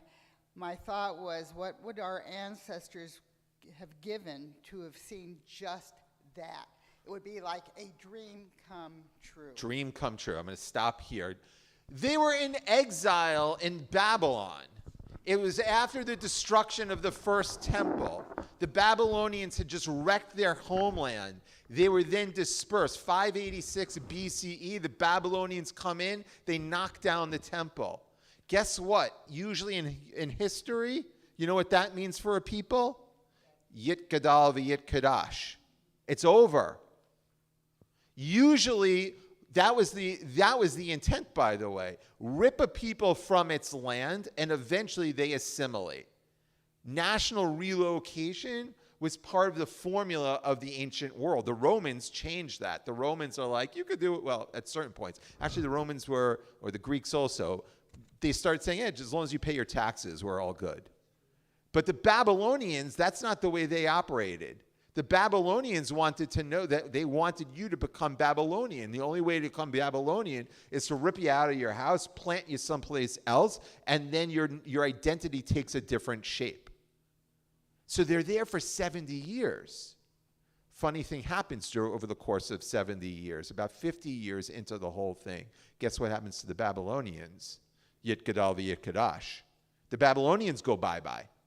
And when the Babylonians go bye-bye, guess who replaces them? Persians. The Persians replaced them. And Cyrus says, you know what? You guys can go home. And guess what? They said, no, thank you. They're like, no, life is good in the suburbs. But anyway, right, some of them were assimilated. Some of them, like how many of us have run to move to Israel? Life is good. So, though, there is a group of them that go back. They had to kind of give them a kick in the tuchus to get them to go back. But when they were going back, they were like, wow, are we dreaming? But Choni takes the text in a different direction, similar to you. Choni takes the text and says, wait a second, I don't understand. Why are we dreaming for 70 years? That's impossible. Choni leads the text literally. I'm confounded, frankly, by Choni's reading. Like, I don't quite get why Choni first of all, it says, ke cholim. Like, we were like dreamers.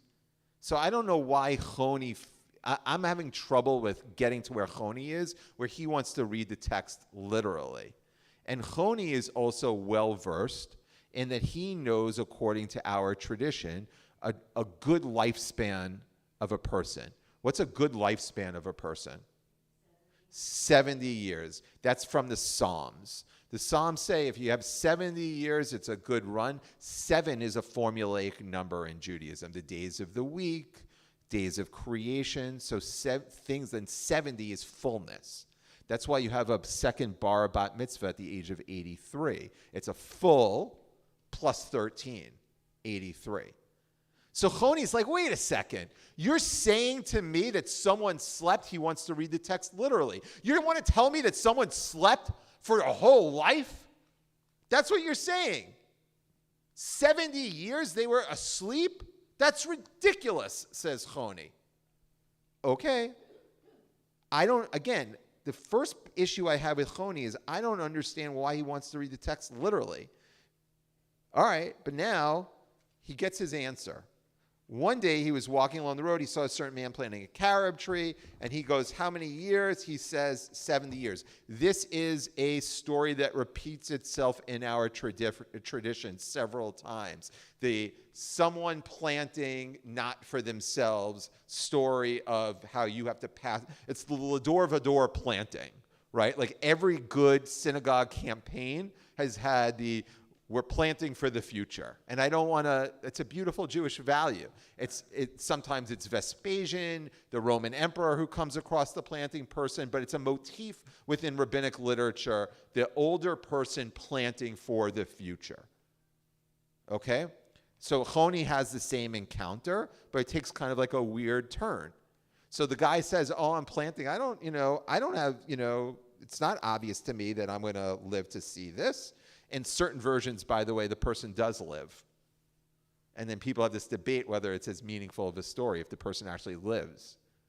They get like a shot of, I don't know, of vitamin C or something, and they live well beyond their years. So, okay. So Choni, the guy, he meets this guy, and he goes, he's planting for his descendants. So Choni doesn't think much of it, and he walks away. And he eats bread. Bread is like the equivalent of like a turkey dinner and white wine, right? It makes you sleepy. So Choni, he has a big loaf of bread. Time for a shluff. Choni sits down, he makes himself comfortable, and he goes to sleep. And this is where the text takes like a Rip Van Winkle turn, right? We're not the only faith tradition that has these stories. The story of like the long sleeper is also another motif that's common in a lot of other stories, but the rabbis sort of used it in a sort of polemical manner. And so what do? So he sleeps, and it actually shows that, wait a second, Choni. It's such an interesting, the Rip Van Winkle story is all to show Choni that someone can sleep for 70 years, right? Choni didn't understand the idea of that you can go to sleep for 70 years. He says it's impossible. The Psalm, Hayinu kechol mim. Choni says, that's ridiculous. And so what happens? The text turns supernatural, and he falls asleep for 70 years. He wakes up, and this is where the text starts to get a little sad, and it gets really sad. He wakes up. First of all, he has to identify that 70 years later. He sees a person. Are you the guy who planted this? No, I'm his grandson. And Choni's like, uh-oh.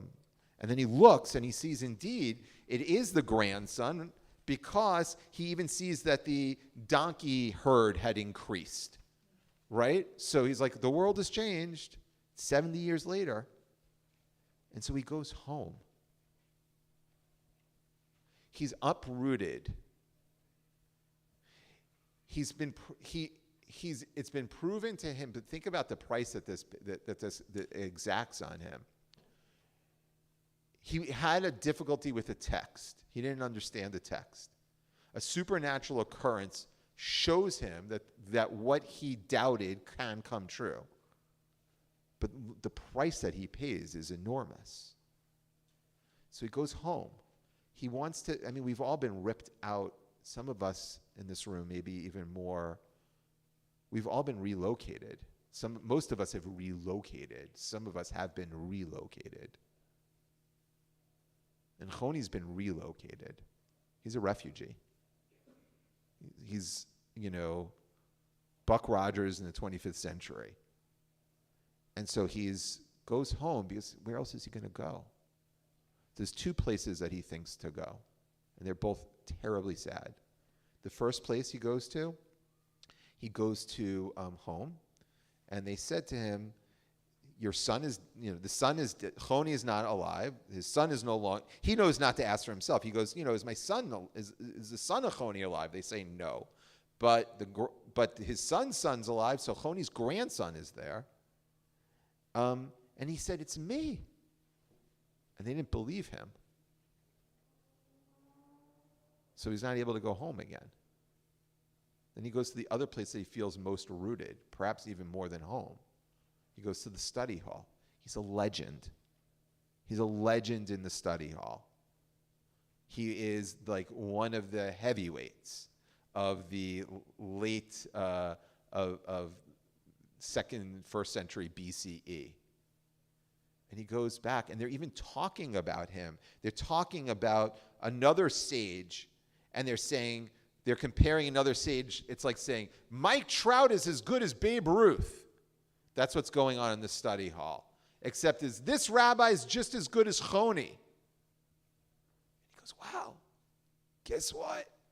I'm Choni. And what do they say? They don't believe him.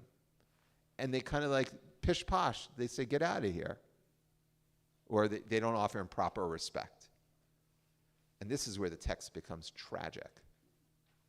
So what does Choni do? He comes upset. He prays for mercy. And what's mercy? It's death. And from that is the popular saying, chavruta o mituta, which means fellowship or death. Okay. Reactions to the story. Let's take about 5 minutes of reactions, thoughts, questions, clarifications. What is the text trying to teach? What bothers you about it? What compels you about it? What do you think about this story?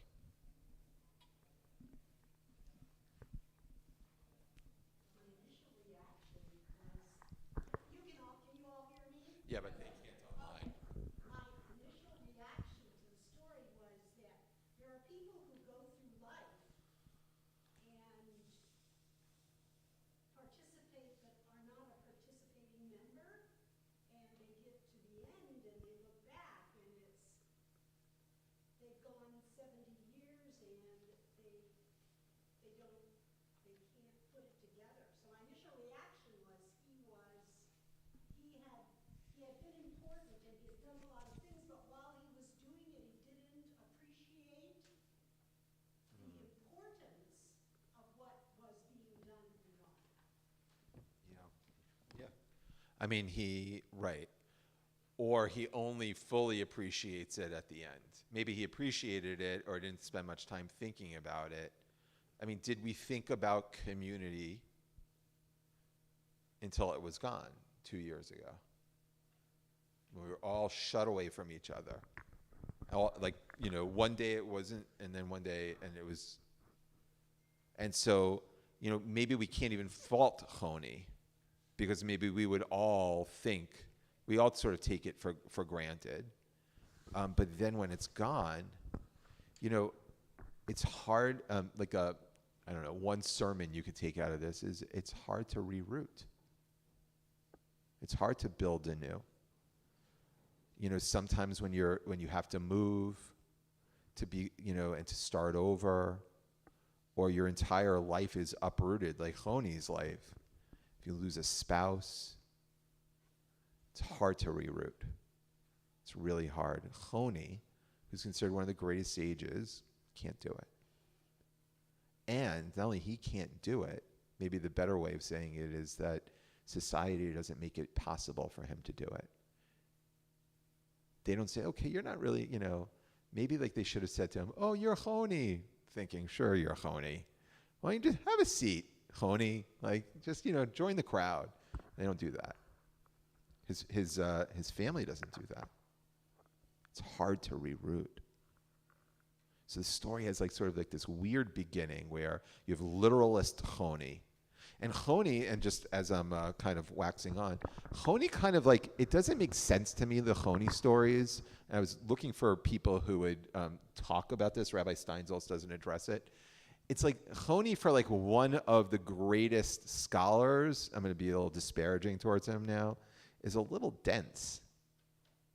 It's like, really, you don't see what Hayinu Kecholmi means? Like, we were like dreamers? You don't understand that it can be read metaphorically? Come on. Like, really, you missed that part? That's not literal? That's what confounds you? Out of all the things in Judaism, that's the one thing that bothers you? You know, chicken parmesan, okay, you understand that, but this is what bothers you? Like, that doesn't make sense to me. And then, so Choni has a hard time going past a literalist read of the text. But then he encounters another difficulty. He has a hard time understanding the old man who's planting. Like, really? You have such a, like, if you're a great sage, you have a difficult time understanding why this old man is planting for the next generation? Aren't you imbued with the rabbinic tradition? Like, shouldn't that be, as they say in the Talmud, pshita, you would understand that both the text of the Kechol Mim and the planting for the next generation, certainly, like, those things are things that would be, like, innate to us, and we would understand them, and it would be no big deal. How does this confound Choni? But then the text takes so you'd think, like, the whole text is to show Choni, like, when you start reading, like, Choni, like, you missed the boat.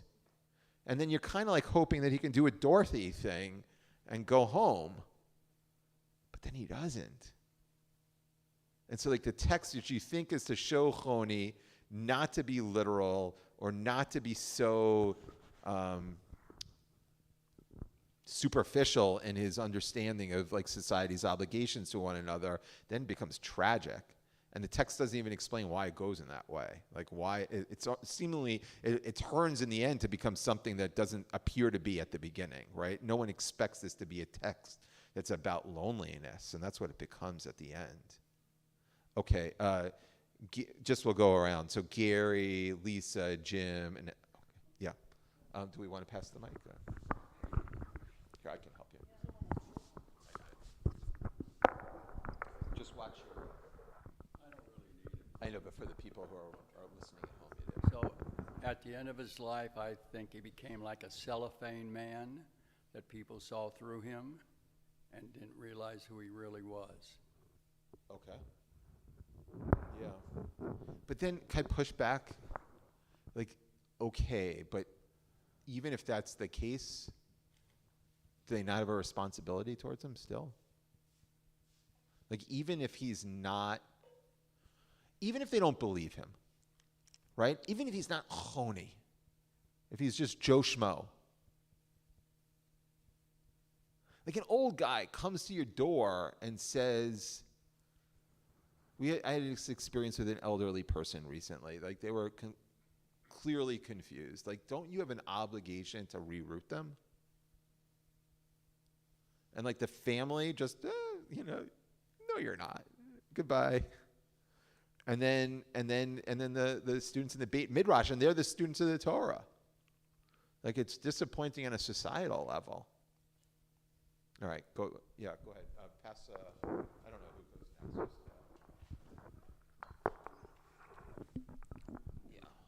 just go. Word in here pardon me, that I don't understand why did he pray for mercy?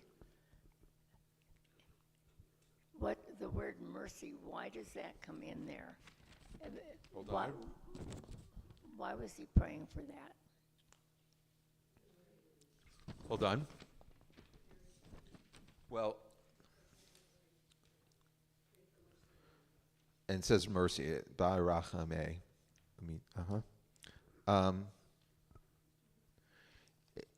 They use, it's the Aramaic version of the word, but it's rachamim, compassion. Because I'll tell you that one of the most, and he passed away. I remember doing a Misha Berach for an older person who was ill. No, it was a Misha Berach after an Aliyah. And he said, may you have 120 years of life. And in the microphone for the whole show, he goes, God, I hope not. And he used to say, this gentleman used to say, growing old is not for sissies. I think Choni is a sad case where he got to the point where he didn't feel any value. He went to the two places where he was someone. At that stage because they never believed him. It doesn't, it just says, he became sad. He asked for, that's a good question.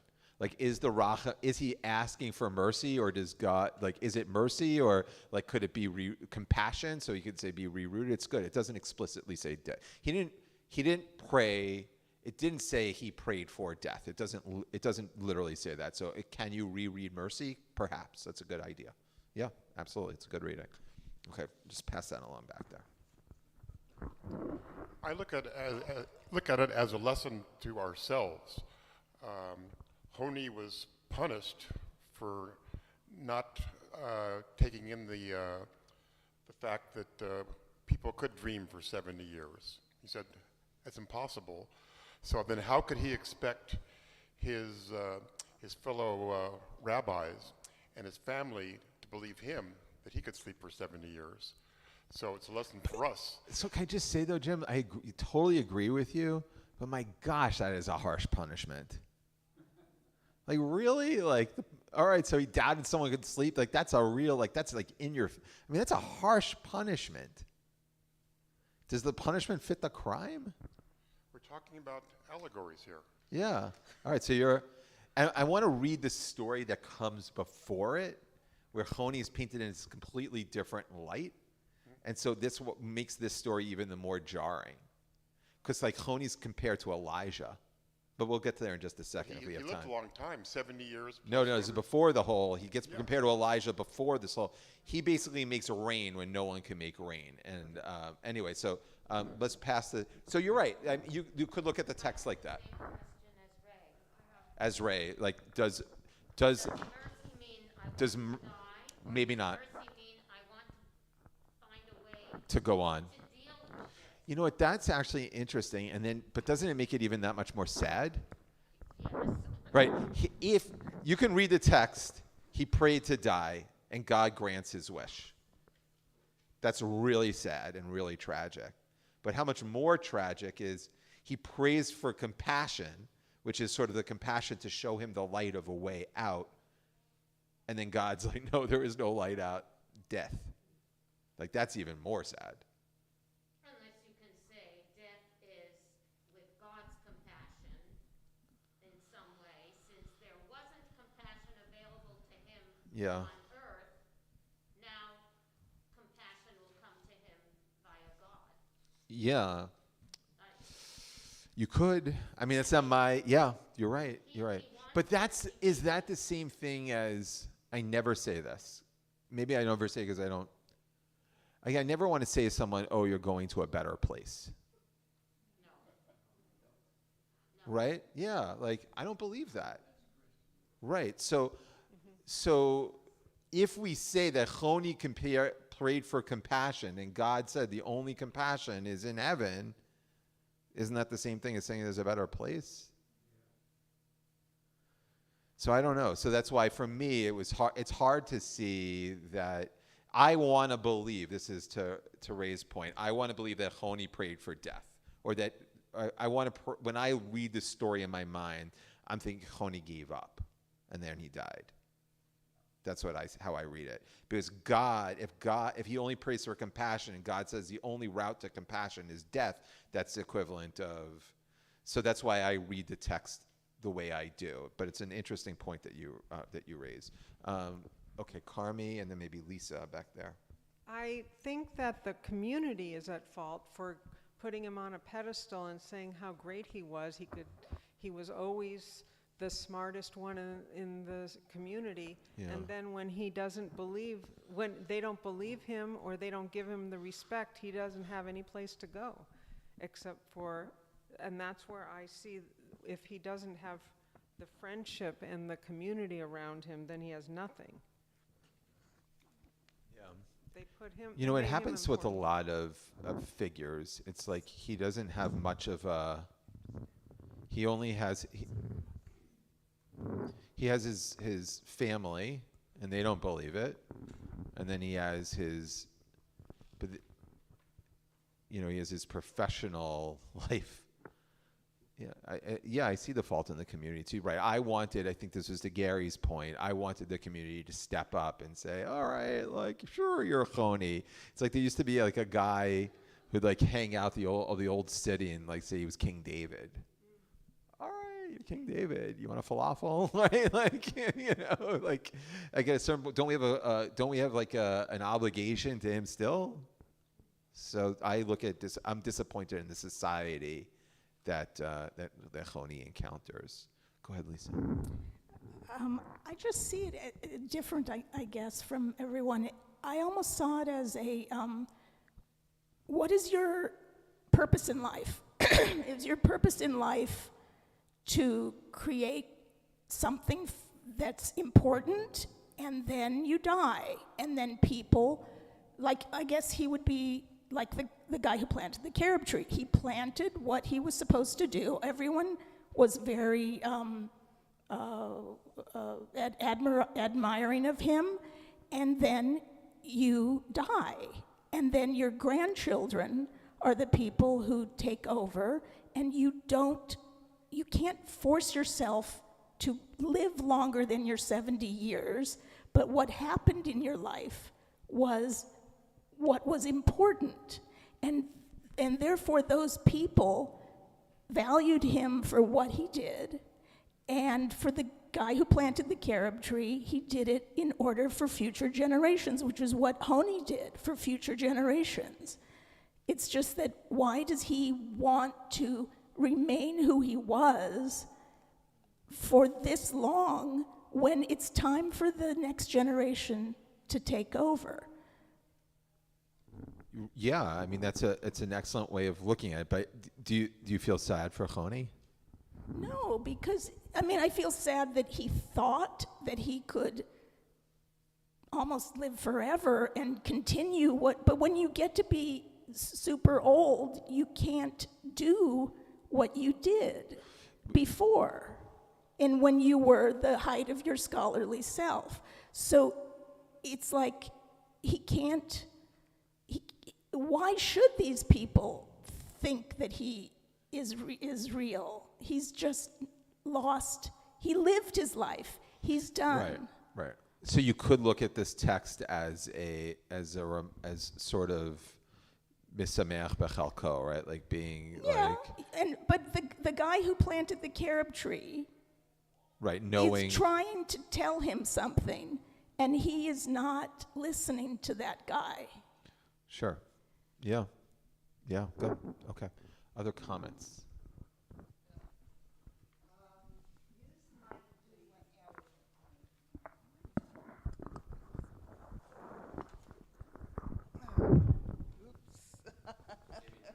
Okay. There's other tragedies in this. There's 70 years that are lost. And he was a brilliant scholar that we lost and could have contributed more and been maybe more enlightened. He would have grown and been more enlightened. There, in Shakespeare's tragedies, there's the tragic hero always is enlightened at the end. I don't see any enlightenment at the end. Right. That's the hard part. It's like he doesn't learn his lesson. He just asks for compassion. Then he dies. And they use it. So it's not even like he says, oh, like, oops, I made a mistake. I shouldn't have read the verse literally. And I should have learned something from the guy who was planting the carrot tree. My bad. Right. There's no redemption at the end for Choni. None. And I liken it to, I love music, and I liken it to several composers that died at an early age, Mozart and Gershwin. Gershwin was not as prolific as Mozart, but we lost all those years. They died at 36, by the way. We lost all those years that they could have contributed more music to our world. Right, yeah. I want to conclude. Okay, go ahead, because I wanted to read the story of like what happened beforehand, but go ahead. I just thought it's a lesson for us, nothing to do with Choni. Right. That be compassionate, look at life differently. Yeah, maybe you need the harsh lesson maybe you need the harshness of the ending. Like if he was able to root himself again, like maybe this is all a way of saying chavruta amituta, meaning like maybe it's a story about community, and it's the importance of community, and you almost need Choni to die as that jarring punch to remind us of right that he's a legend, right, that as you need him to die in the end in order to remind us truly of the import of community. Melinda, go ahead. I just have a quick question. We know he fell asleep, and he wakes up 7 years later. No, where was he asleep? And his family did not come looking for him. Well, it said maybe they did, but it's not. I mean, it's a legend, obviously, but it said that the mountains grew around him. I mean, it's such an interesting thing. You have someone. It starts out as like this whole text starts out as a like a rabbinic scholar who's not acting so scholarly, or maybe so stuck in his ways or his interpretations, who knows? And then it becomes supernatural, and then it just becomes a statement of society, either a statement of like Lisa said, you know, of like knowing your place, or a condemnation of society, or a punishment, but it has this sort of a moral at the end, and we can read it in different ways. All right, I want to take the privilege of just sharing with you the story around of Choni. This is the story that happened right before. So this is just sort of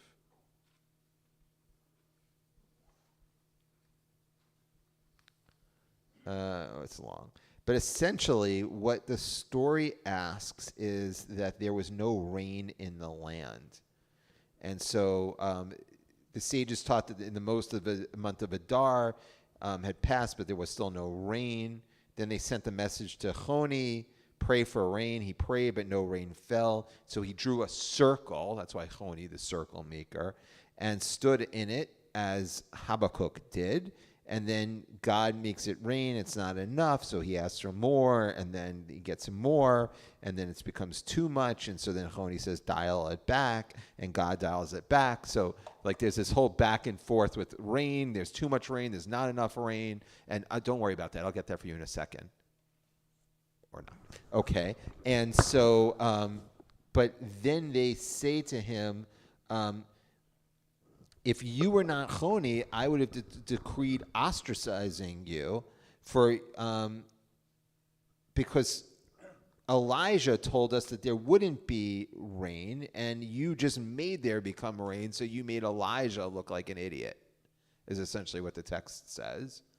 And so, but you're Honi, so we're not gonna,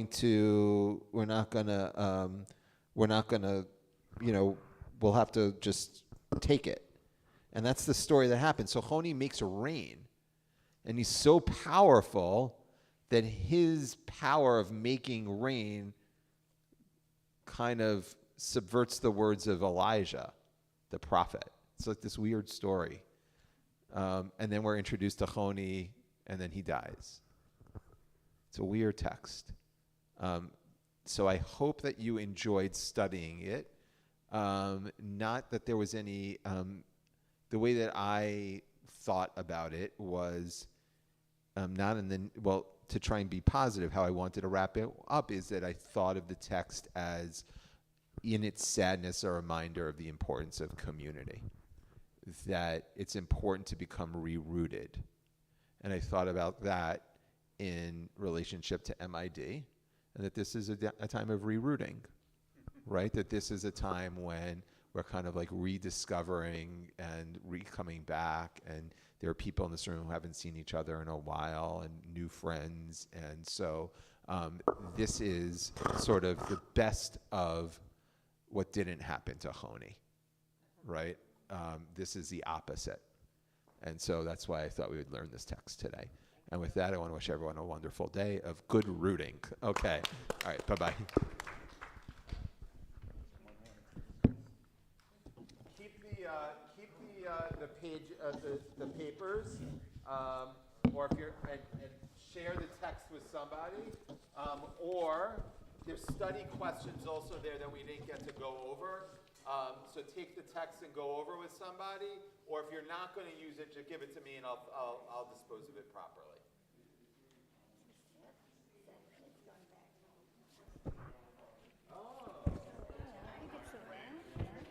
Well, I was going to take this. I don't want to trip you up. Yeah. I would add your expenses, so I would add. So it's okay. Okay, yeah, I can help you. I can give you the information.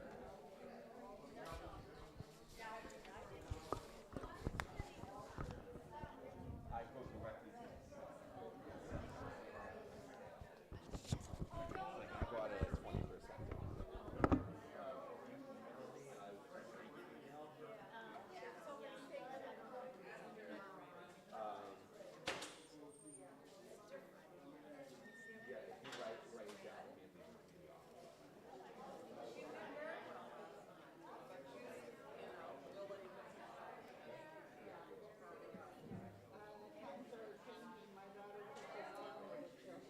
Oh, wow. That's great.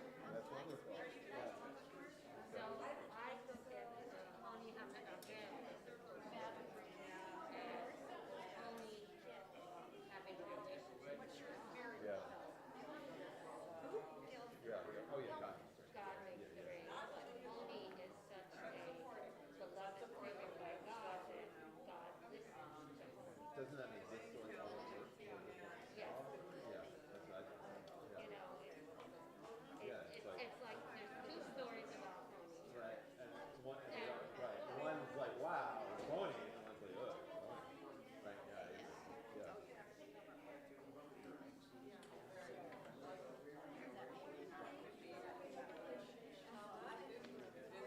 You can do it through the website. That would be the best thing to do.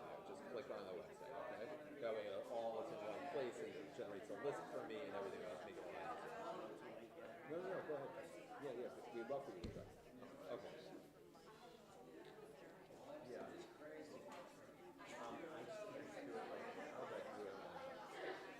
Okay, great. Yeah, come into the office. Okay, great. Okay. Thanks, Lisa.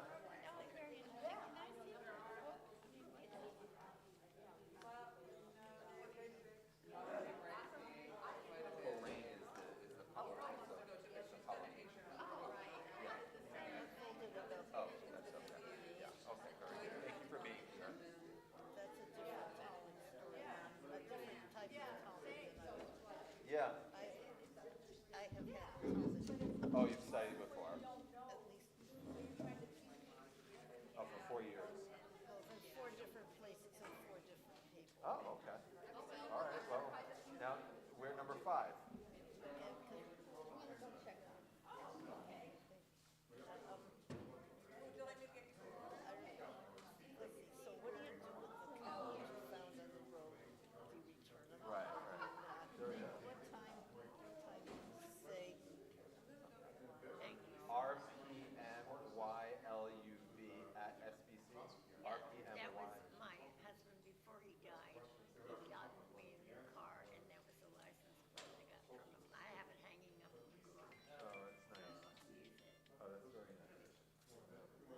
donkey.